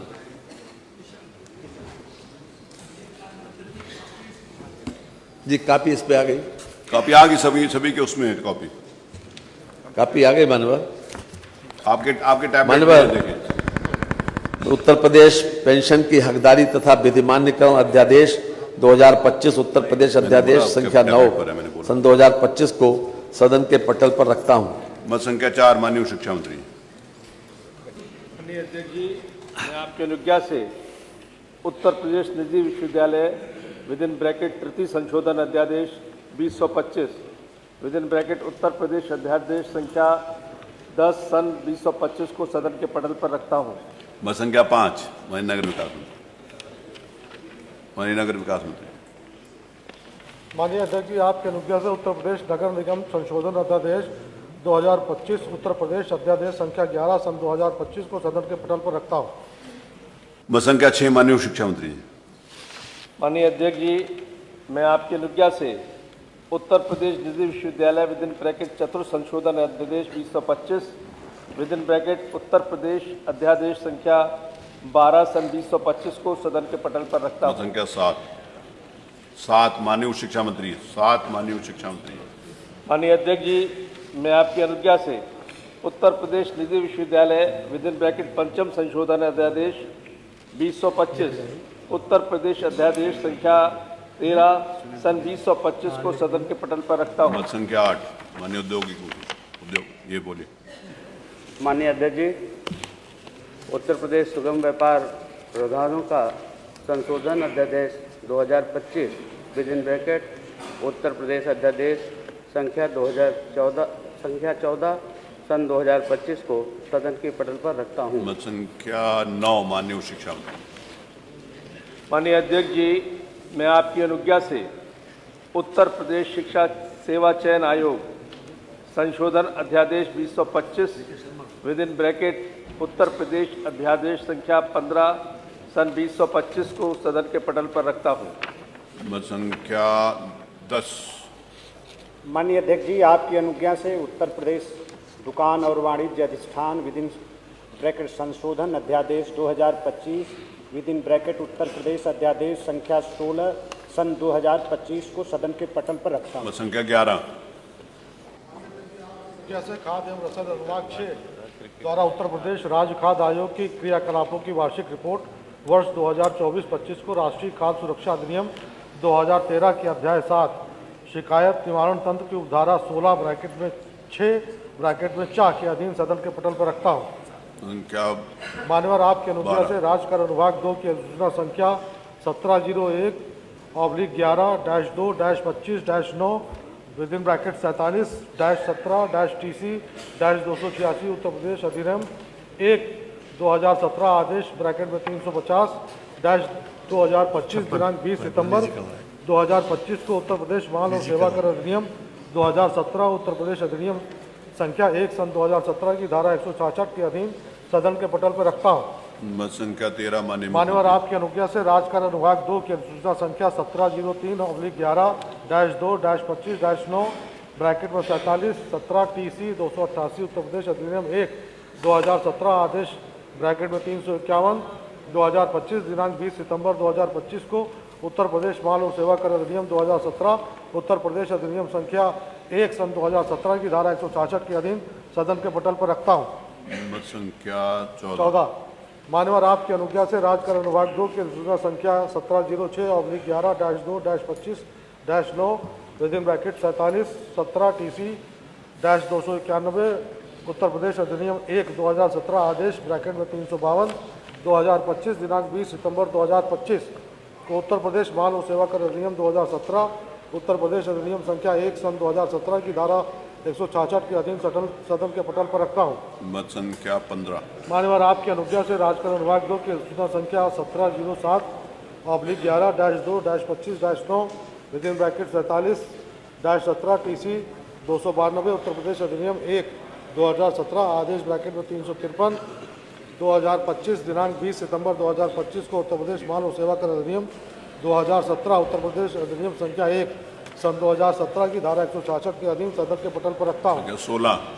मान्यवर आपकी अनुज्ञा से राज्यकर अनुभाग 2 की अधिसूचना संख्या 1702/11-2-25-9 within bracket 47-17-TC-293 Uttar Pradesh अधिनियम 1/2017 आदेश विदिन ब्रैकेट 354/2025 दिनांक 20 सितंबर 2025 को उत्तर प्रदेश माल और सेवा कर अधिनियम 2017 उत्तर प्रदेश अधिनियम संख्या 1 सन 2017 की धारा 166 के अधीन सदन के पटल पर रखता हूँ। 17।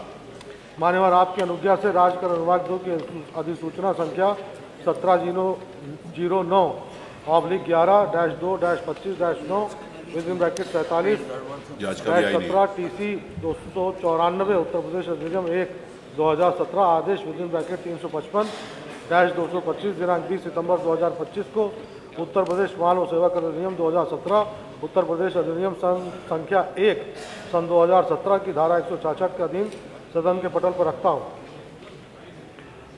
18 मानवर आपकी अनुज्ञा से राजकर अनुभाग 2 की अधिसूचना संख्या 1711/11-2-25-9 within bracket 42-17 TC-74 Uttar Pradesh GST नियम 2017 आदेश विदिन ब्रैकेट 356 2025 दिनांक 20 सितंबर 2025 को उत्तर प्रदेश माल और सेवा कर अधिनियम 2017 उत्तर प्रदेश अधिनियम संख्या 1 सन 2017 की धारा 166 के अधीन सदन के पटल पर रखता हूँ। 19 मान्यवर आपकी अनुज्ञा से राजकर विभाग 2 की अधिसूचना संख्या 1705/11-2-25-9 within bracket 47-17 TC 2090 Uttar Pradesh अधिनियम 1/2017 आदेश विदिन ब्रैकेट 357 2025 दिनांक 20 सितंबर 2025 को उत्तर प्रदेश माल और सेवा कर अधिनियम 2017 उत्तर प्रदेश अधिनियम संख्या 1 सन 2017 की धारा 166 के अधीन सदन के पटल पर रखता हूँ। 20 मान्यवर आपकी अनुज्ञा से राजकर विभाग 2 के अधिसूचना संख्या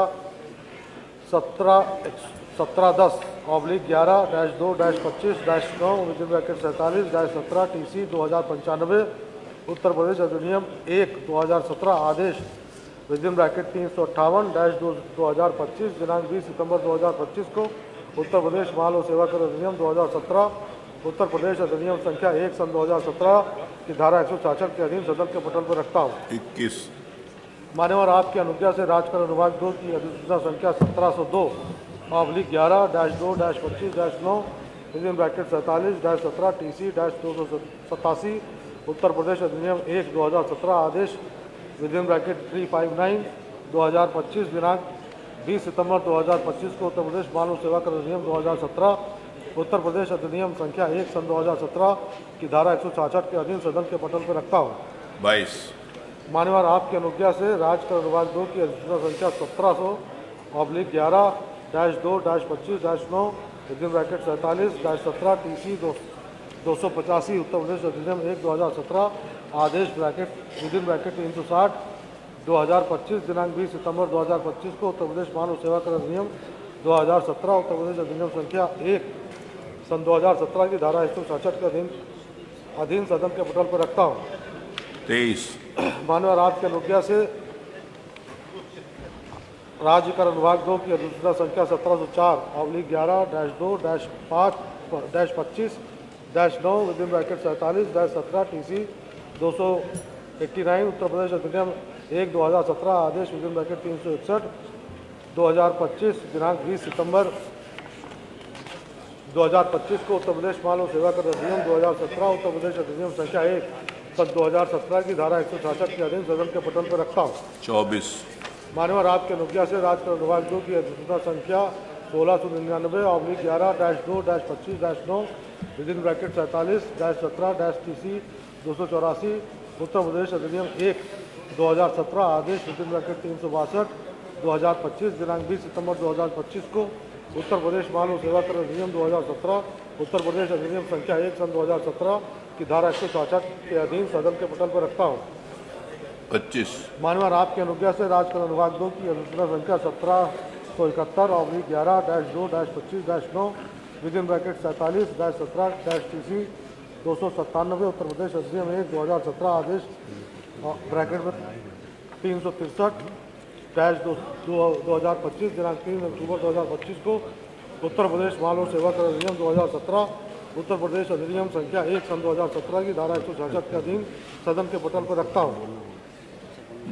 26 मान्यवर आपके अनुज्ञा से राजकर विभाग 2 की अधिसूचना संख्या 1717/11-2-25-9 within bracket 47-17 TC 298 Uttar Pradesh अधिनियम 1/2017 आदेश विदिन ब्रैकेट 364-2025 दिनांक 3 अक्टूबर 2025 को उत्तर प्रदेश मानव सेवा कर अधिनियम 2017 उत्तर प्रदेश अधिनियम संख्या 1 सन 2017 की धारा 166 के अधीन सदन के पटल पर रखता हूँ।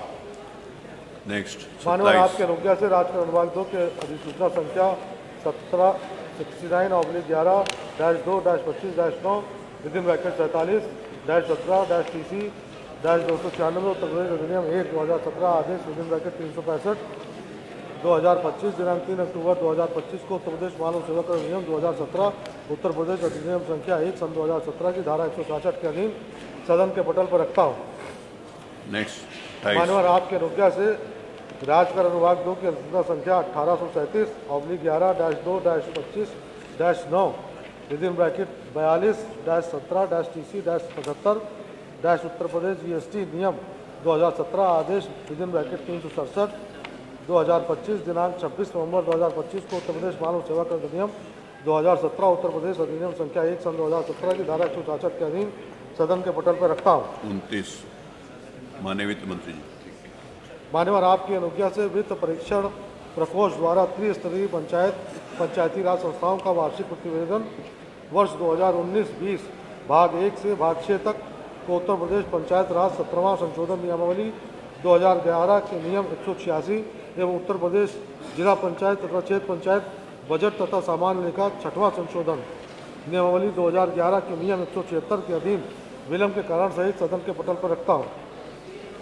मान्यवर, आपकी अनुज्ञा से संसदीय कार्य अनुभाग 2 की उत्तर प्रदेश विधानसभा के माननीय अध्यक्ष द्वारा जारी किए गए प्रक्रिया संबंधी निर्देश 16वां संस्कार का निर्देश संख्या 14 ब्रैकेट में 3 के अनुसार 18वीं विधानसभा के द्वितीय सत्र 2025 दिनांक 11 अगस्त 2025 से 14 अगस्त 2025 तक में नियम 301 के अंतर्गत ग्राह्य सूचनाओं पर कृत कार्यवाही का विवरण सदन के पटल पर रखता हूँ।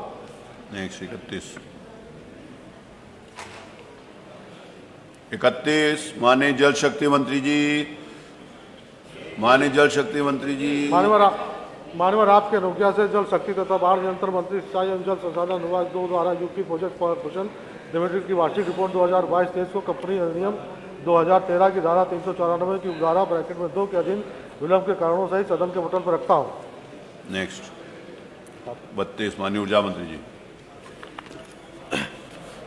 माननीय अध्यक्ष जी, आपकी अनुज्ञा से ऊर्जा निजी निवेश प्रकोष्ठ द्वारा उत्तर प्रदेश विद्युत नियामक आयोग वशवर्ती और नवीकरणीय ऊर्जा उत्पादन संयंत्र विनियमावलियाँ 2024 को विद्युत अधिनियम 2003 की धारा 182 के अधीन सदन के पटल पर रखता हूँ। मत संख्या 33 प्रमुख सचिव। उत्तर प्रदेश विधानसभा प्रक्रिया तथा कार्य संचालन नियमावली 2023 के नियम 149 के अंतर्गत सूचित किया जाता है कि निम्नलिखित विधेयक जो उत्तर प्रदेश विधानसभा द्वारा दिनांक 12 अगस्त 2025 को पारित किए गए थे, उत्तर प्रदेश विधान परिषद से बिना किसी संशोधन के दिनांक 13 अगस्त 2025 को वापस प्राप्त हो गए। उत्तर प्रदेश निजी विश्वविद्यालय संशोधन विधेयक 2025, उत्तर प्रदेश निजी विश्वविद्यालय द्वितीय संशोधन विधेयक 2025, उत्तर प्रदेश निरसन विधेयक 2025, उत्तर प्रदेश मोटरयान कराधान संशोधन विधेयक 2025, उत्तर प्रदेश माल और सेवा कर संशोधन विधेयक 2025, उत्तर प्रदेश लोक अभिलेख विधेयक 2025। निम्नलिखित विधेयक जो विधानसभा द्वारा दिनांक 13 अगस्त 2025 से दिनांक 14 अगस्त 25 तक अनवरत चले उपवेशन में दिनांक 14 अगस्त 2025 को पारित किए गए थे, विधान परिषद से बिना किसी संशोधन के 14 अगस्त को वापस प्राप्त हुए। उत्तर प्रदेश राजकोषीय उत्तरदायित्व एवं बजट प्रबंधन संशोधन विधेयक 2025, उत्तर प्रदेश श्री बांके बिहारी जी मंदिर न्यास विधेयक 2025, उत्तर प्रदेश राज्य लोक सेवा आयोग प्रक्रिया का विनियमन संशोधन 2025, उत्तर प्रदेश श्री बांके बिहारी जी मंदिर न्यास विधेयक 2025 जिसे उत्तर प्रदेश विधानसभा ने अपने दिनांक 13 अगस्त 2025 के दिनांक 14 अगस्त तक अनवरत चले उपवेशन में दिनांक 14 अगस्त 2025 को पारित किया गया था तथा उत्तर प्रदेश विधान परिषद ने अपनी दिनांक 14 अगस्त 2025 की बैठक में पारित किया था, पर राज्यपाल महोदय की अनुमति दिनांक 21 अगस्त 2025 को वापस प्राप्त हो गई और वह सन 2025 का उत्तर प्रदेश का चौथा अधिनियम बना। उत्तर प्रदेश निरसन विधेयक 2025 जिसे उत्तर प्रदेश विधानसभा ने अपने दिनांक 12 अगस्त 2025 के उपवेशन में पारित किया था तथा उत्तर प्रदेश विधान परिषद ने अपने दिनांक 13 अगस्त 2025 की बैठक में पारित किया था, पर राज्यपाल महोदय की अनुमति दिनांक 21 अगस्त 2025 को प्राप्त हो गई और वह सन 2025 का उत्तर प्रदेश का 5वां अधिनियम बन गया। उत्तर प्रदेश राज्य लोक सेवा आयोग प्रक्रिया का विनियमन संशोधन विधेयक 2025 जिसे उत्तर प्रदेश विधानसभा ने अपने दिनांक 13 अगस्त 2025 से दिनांक 14 अगस्त 2025 तक अनवरत चले उपवेशन में दिनांक 14 अगस्त 2025 को पारित किया था तथा उत्तर प्रदेश विधान परिषद ने अपनी दिनांक 14 अगस्त 2025 की बैठक में पारित किया था, पर राज्यपाल महोदय की अनुमति दिनांक 21 अगस्त 2025 को प्राप्त हो गई और वह सन 2025 का उत्तर प्रदेश का 6वां अधिनियम बन गया। उत्तर प्रदेश निजी विश्वविद्यालय संशोधन विधेयक 2025 जिसे उत्तर प्रदेश विधानसभा ने अपने दिनांक 12 अगस्त 2025 के उपवेशन में पारित किया था तथा उत्तर प्रदेश विधान परिषद ने अपनी दिनांक 13 अगस्त 2025 की बैठक में पारित किया था, पर राज्यपाल महोदय की अनुमति दिनांक 21 अगस्त 2025 को प्राप्त हो गई और वह सन 2025 का उत्तर प्रदेश का 7वां अधिनियम बन गया। उत्तर प्रदेश माल और सेवा कर संशोधन विधेयक 2025, जिसे उत्तर प्रदेश विधानसभा ने अपने दिनांक 12 अगस्त 2025 के उपवेशन में पारित किया था तथा उत्तर प्रदेश विधान परिषद ने अपनी दिनांक 13 अगस्त 2025 की बैठक में पारित किया था, पर राज्यपाल महोदय की अनुमति 21 अगस्त 2025 को प्राप्त हो गई और वह सन 2025 का उत्तर प्रदेश का 8वां अधिनियम बन गया। उत्तर प्रदेश निजी विश्वविद्यालय द्वितीय संशोधन विधेयक 2025, जिसे उत्तर प्रदेश विधानसभा ने अपने दिनांक 12 अगस्त 2025 के उपवेशन में पारित किया था तथा उत्तर प्रदेश विधान परिषद ने अपनी दिनांक 13 अगस्त 2025 की बैठक में पारित किया था, पर राज्यपाल महोदय की अनुमति दिनांक 21 अगस्त 2025 को प्राप्त हो गई और वह सन 2025 का उत्तर प्रदेश का 9वां अधिनियम बन गया।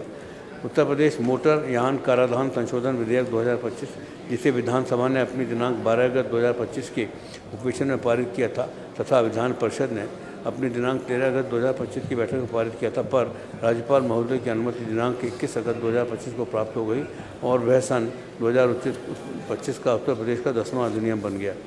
उत्तर प्रदेश लोक अभिलेख विधेयक 2025, जिसे विधानसभा ने अपने दिनांक 12 अगस्त 2025 के उपवेशन में पारित किया था तथा विधान परिषद ने अपनी दिनांक 13 अगस्त 2025 की बैठक में पारित किया था, पर राज्यपाल महोदय की अनुमति दिनांक 21 अगस्त 2025 को प्राप्त हो गई और वह सन 2025 का उत्तर प्रदेश का 11वां अधिनियम बन गया। उत्तर प्रदेश राजकोषीय उत्तरदायित्व और बजट प्रबंधन संशोधन विधेयक 2025, जिसे विधानसभा ने अपने दिनांक 13 अगस्त 2025 के दिनांक 14 अगस्त 2025 तक अनवरत चले उपवेशन में दिनांक 14 अगस्त 2025 को पारित किया था तथा विधान परिषद ने अपनी दिनांक 14 अगस्त 2025 की बैठक में पारित किया था, पर राज्यपाल महोदय की अनुमति दिनांक 21 अगस्त 2025 को प्राप्त हो गई और वह सन 2025 का उत्तर प्रदेश का 12वां अधिनियम बन गया। उत्तर प्रदेश राज्य विधानमंडल सदस्य तथा मंत्री सुख सुविधा विधि संशोधन विधेयक 2025, जिसे उत्तर प्रदेश विधान परिषद ने अपने दिनांक 13 अगस्त 2025 से दिनांक 14 अगस्त 2025 तक अनवरत चले उपवेशन में दिनांक 14 अगस्त 2025 को पारित किया गया था तथा जो श्री अध्यक्ष द्वारा धन विधेयक प्रमाणित किया गया था और उत्तर प्रदेश विधान परिषद से बिना किसी सिफारिश के दिनांक 14 अगस्त 2025 को वापस प्राप्त हुआ, पर राज्यपाल महोदय की अनुमति 21 अगस्त 2025 को प्राप्त हो गई और वह सन 2025 उत्तर प्रदेश का 13वां अधिनियम बन गया। कारखाना उत्तर प्रदेश संशोधन विधेयक 2024, जिसे उत्तर प्रदेश विधानसभा ने अपने दिनांक 31 जुलाई 2024 के उपवेशन में पारित किया था तथा विधान परिषद ने अपनी दिनांक 1 अगस्त 2024 की बैठक में पारित किया था, पर श्री राष्ट्रपति की अनुमति दिनांक 23 दिसंबर 2025 को प्राप्त हो गई और वह सन 2025 का उत्तर प्रदेश का 14वां अधिनियम बन गया। मत संख्या 35 कुछ नहीं है, 36 नहीं है, 37 याचिकाएं ले लेते हैं। श्री सुरेश पासी नहीं, श्री कीरत सिंह नहीं है, डॉक्टर वीर विक्रम सिंह हैं, इंजीनियर सचिन यादव हैं, श्री आशु मलिक नहीं है, श्री गौरी शंकर वर्मा नहीं, श्री शहरजिल इस्लाम नहीं, श्रीमती सलोना कुशवाहा, आशु आगे, सलोना कुशवाहा, आशु जी आगे नोट कर लें, श्री रामरतन कुशवाहा, श्री मूलचंद सिंह निरंजन नहीं, श्री जयकिशन साहू नहीं, हैं मैंने बोला है, देखा, श्री अखिलेश हैं, श्री वाजपेयी हैं, श्री लकी यादव हैं, श्री राकेश प्रताप सिंह हैं, श्री श्रीकांत कटियार, श्री प्रेम नारायण पांडे, श्री सुभाष त्रिपाठी नहीं, श्री राम खिलाड़ी यादव, श्री राम खिलाड़ी यादव नहीं, श्रीमती बिजमा यादव, बिजमा जी नहीं आई, नहीं है बिजमा जी, श्री वीरेंद्र कुमार यादव हैं, श्री नंद किशोर गुज्जर नहीं, श्री बम्बालाल हैं, श्री रविदास मल्होत्रा हैं, श्री रमेश चंद्र मिश्र हैं, डॉक्टर पल्लवी पटेल हैं, श्री त्रिभुवन दत्त हैं, श्री मोहम्मद फ़हीम इरफान हैं, श्री दुर्गा प्रसाद यादव हैं, श्री ब्रजेश कुमार रावत हैं, हाँ मैंने दुर्गा प्रसाद जी देख लिया, श्री सत्यपाल सिंह राठौर हैं, श्रीमती सरोज सोनकर नहीं है, राम खिलाड़ी सिंह थे, उनको क्लिक कर लीजिए, हो गया बस, राम खिलाड़ी सिंह हैं, शेरमान खान हैं, श्री मनोज कुमार पारस आए नहीं क्या सुबह से, नहीं है, इंजीनियर कठेरिया हैं, कहाँ गए कठेरिया जी, श्री मोहम्मद हसन रूमी हैं, श्री स्वामी ओमवेश जी हैं, श्री सुनील दत्त द्विवेदी, अब वहीं बैठते हैं, वही आपकी सीट, मेरे को भी सीट ही याद है, Shri Ram Murti Verma, Shri Amitabh Vajpayee, Shri Rahul Rajput, doctor Ragini, doctor Amit Singh, doctor Surabhi, Shri Atul Pradhan नहीं, श्री लक्ष्मीराज सिंह हैं, डॉक्टर शलभमणि हैं, श्री समरपाल सिंह जी हैं, श्री कमाल अख्तर, आपने बोला आपका नाम आ गया,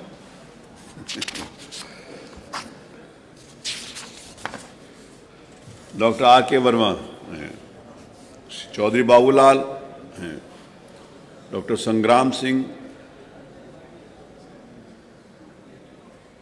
जी नहीं है, श्रीमती पूजा, श्री विकास गुप्ता नहीं, सुरेंद्र मैथानी, श्री गौरव कुमार रावत हैं, श्री देवेंद्र नेम हैं, श्री अजय सिंह गोंडा,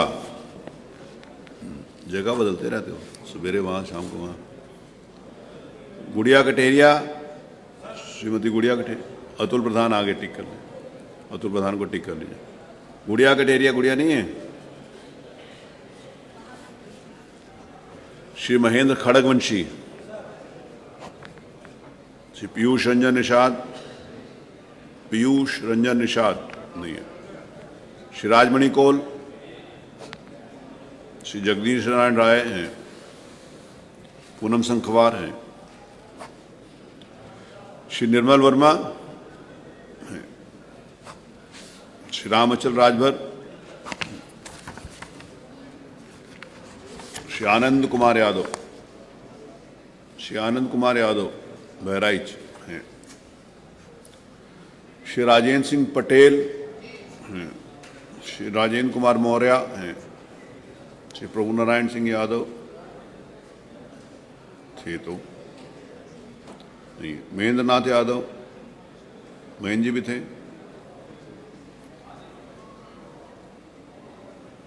नहीं, श्री बेदी हैं, श्री विवेक कुमार वर्मा हैं, राम अवतार सैनी, श्री राम अवतार सैनी नहीं, श्री जवाहरलाल राजपूत नहीं, श्री राकेश कुमार यादव, श्री कवींद्र चौधरी, श्री अनिल प्रधान हैं, श्रीमती अनुपमा जायसवाल हैं, श्री प्रभात कुमार वर्मा हैं, सईदा खातून नहीं है,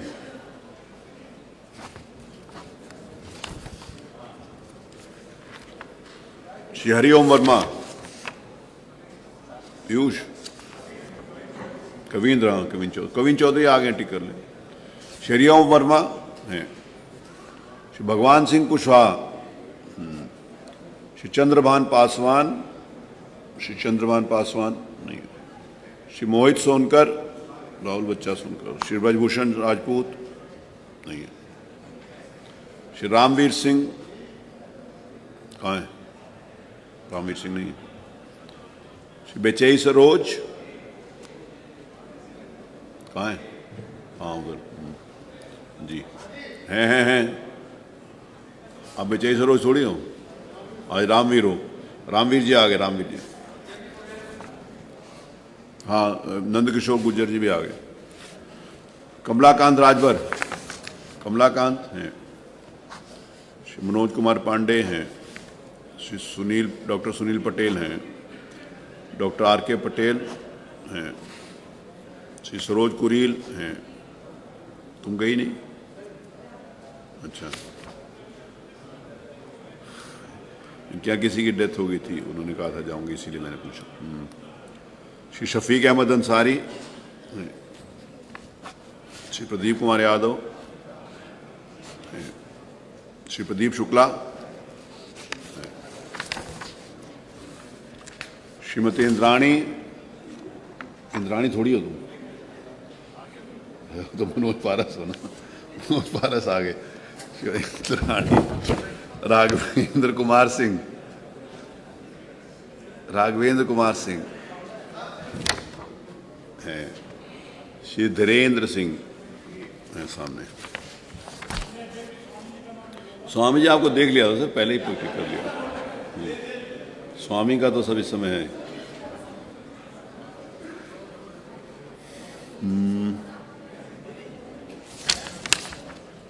उत्तर प्रदेश विधानसभा की कार्य मंत्रणा समिति ने अपनी दिनांक 18 दिसंबर 2025 की बैठक में विधानसभा के दिनांक 19 दिसंबर 2025 से दिनांक 24 दिसंबर 2025 तक के उपवेशनों का कार्यक्रम निम्नलिखित रूप से रखे जाने की सिफारिश की है। दिनांक 22 दिसंबर 2025 को भारत के राष्ट्रगीत वंदे मातरम के 150 वर्ष पूर्ण होने पर माननीय संसदीय कार्य मंत्री द्वारा नियम 103 के अंतर्गत प्रस्तुत प्रस्ताव पर 4 घंटे की चर्चा। दिनांक 23 दिसंबर 2025 को भूतपूर्व माननीय सदस्यों के निधन के निर्देश अर्थात निधन की सूचनाएं दी जाएंगी। दिनांक 19 दिसंबर 2025 से 24 दिसंबर 2025 तक के उपवेशनों का तिथिवार कार्यक्रम नियमित रखा जाए। दिनांक दिसंबर 2025 19 शुक्रवार निधन के निर्देश, 20 शनिवार 21 रविवार बैठक नहीं होगी, 22 सोमवार औपचारिक कार्य यथा अध्यादेशों, अधिसूचनाओं, नियमों आदि का सदन के पटल पर रखा जाना, विधेयकों का पुनर्स्थापन आदि यदि कोई हो। 12:20 के अपराह्न वित्तीय वर्ष 2025-26 के अनुपूरक अनुदानों की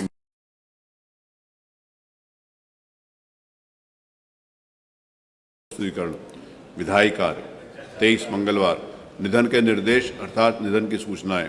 दूसरा विधायी कार्य, अन्य तीसरा अन्य कोई काम।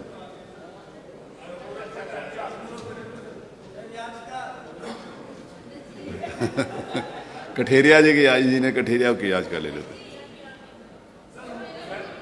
अरे अभी रुको, जो पढ़ रहे हैं उसको पढ़ने दो, बैठो बीच में मत। अभी ये तो पूरा हो जाए उसके बाद बोलो। अरे भाई वहां बोलो प्लीज। सलोना कुशवाहा आ गई है, ठीक है। विधायक कार्य अन्य कोई कार्य। 24 बुधवार दिनांक 2025-26 पर अनुपूरक अनुदानों पर चर्चा। फिर मैं पढ़ रहा हूँ, दोबारा सुन लीजिएगा। वित्तीय वर्ष 2025-26 के अनुपूरक अनुदानों पर चर्चा, वही कह रहे हो ना, वो ले लिया। मांगों पर विचार एवं मतदान तथा तत्संबंधी विनियोग विधेयक का सदन में अनुज्ञा से पुरस्थापक उस पर विचार एवं उसका पारण। 2 विधायी कार्य। माननीय संसदीय कार्य मंत्री जी। माननीय अध्यक्ष जी, मैं आपकी अनुज्ञा से प्रस्ताव करता हूं कि ये सदन कार्य मंत्रणा समिति की सिफारिश से जिसकी सूचना आज श्री अध्यक्ष द्वारा सदन में दी गई है, सहमत है। प्रश्न यह है कि जो प्रस्ताव माननीय संसदीय कार्य मंत्री जी के द्वारा प्रस्तुत किए गए, सदन सहमत है। जो माननीय सदस्य के पक्ष में हो कृपया हाँ कहें, जो सदस्य के विरोध में हो कृपया नहीं कहें। सर्वसम्मति से प्रस्ताव स्वीकृत हुआ। मत संख्या 40। माननीय मुख्यमंत्री जी। मानवर आपकी अनुज्ञा से उत्तर प्रदेश ग्रामीण आबादी अभिलेख विधेयक 2025 को पुनर्स्थापित करने हेतु सदन की अनुज्ञा मांगता हूं। मत संख्या 41।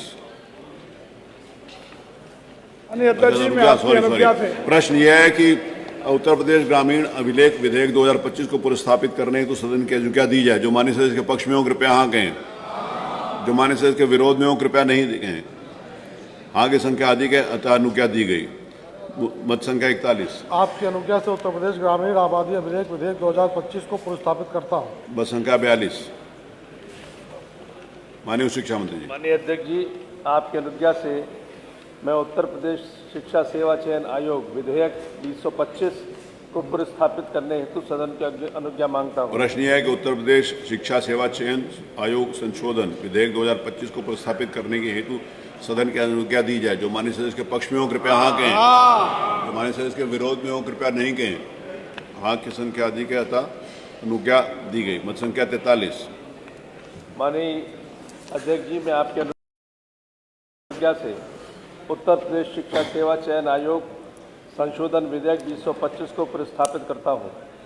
मत संख्या 44। माननीय शिक्षा मंत्री जी। माननीय अध्यक्ष जी, मैं आपकी अनुज्ञा से उत्तर प्रदेश निजी विश्वविद्यालय तृतीय संशोधन विधेयक 2025 को प्रस्तापित करने हेतु सदन की अनुज्ञा मांगता हूँ। प्रश्न है कि उत्तर प्रदेश निजी विश्वविद्यालय तृतीय संशोधन विधेयक 2025 को प्रस्तापित करने हेतु सदन की अनुज्ञा दी जाए। जो माननीय सदस्य के पक्ष में हो कृपया हाँ कहें, माननीय सदस्य के विरोध में हो कृपया नहीं कहें। सर्वसम्मति से अनुज्ञा दी गई। कोई ना बोला ही नहीं। माननीय बोला मैं आपकी अनुज्ञा से उत्तर प्रदेश निजी विश्वविद्यालय तृतीय संशोधन विधेयक 2025 को पुरस्तापित करता हूँ। मत संख्या 46। माननीय अध्यक्ष जी, उत्तर प्रदेश निजी विश्वविद्यालय चतुर्थ संशोधन विधेयक 2025 को पुरस्तापित करता हूँ करने हेतु सदन की अनुज्ञा मांगता हूँ। प्रश्न यह है कि उत्तर प्रदेश निजी विश्वविद्यालय चतुर्थ संशोधन विधेयक 2025 को पुरस्तापित कर रहे तो सदन को अनुज्ञा दी जाए। जो माननीय सदस्य के पक्ष में हो कृपया हाँ कहें, जो माननीय सदस्य के विरोध में हो कृपया नहीं कहें। हाँ की संख्या अधिक है। अच्छा, बोलना अपना टाइम आएगा तो बोलना। हाँ की संख्या अधिक है, अधिक अनुज्ञा दी जाएगी। मत संख्या 47। माननीय अध्यक्ष जी, मैं आपकी अनुज्ञा से उत्तर प्रदेश निजी विश्वविद्यालय चतुर्थ संशोधन विधेयक 2025 को पुरस्तापित करता हूँ। मत संख्या 48। माननीय शिक्षा मंत्री। माननीय अध्यक्ष जी, मैं आपकी अनुज्ञा से उत्तर प्रदेश निजी विश्वविद्यालय पंचम संशोधन विधेयक 2025 को पुरस्तापित करने हेतु सदन की अनुज्ञा मांगता हूँ। प्रश्न है कि उत्तर प्रदेश निजी विश्वविद्यालय पंचम संशोधन विधेयक 2025 को पुरस्तापित करने तो सदन की अनुज्ञा दी जाए। जो माननीय सदस्य के पक्ष में हो कृपया हाँ कहें, माननीय सदस्य के विरोध में हो कृपया नहीं कहें। हाँ की संख्या अधिक है अतः अनुज्ञा दी गई।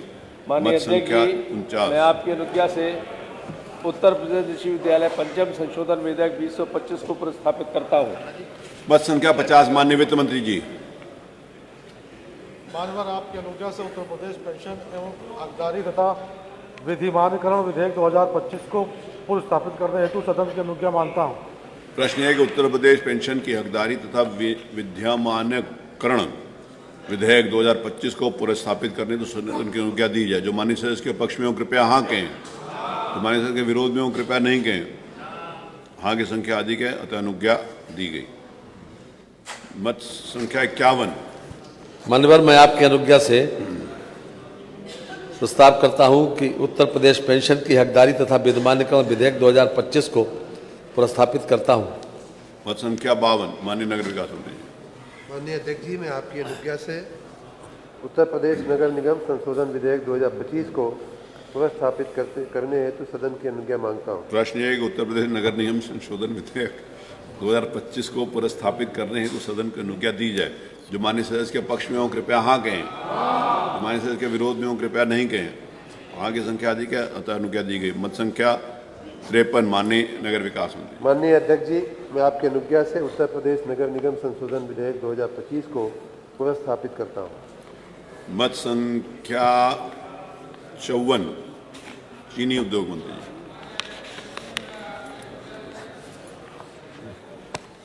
उत्तर प्रदेश गन्ना उपकर ब्रैकेट शुरू विधेयक को पुनर्स्थापित करने की हेतु सदन से अनुज्ञा मांगता हूँ।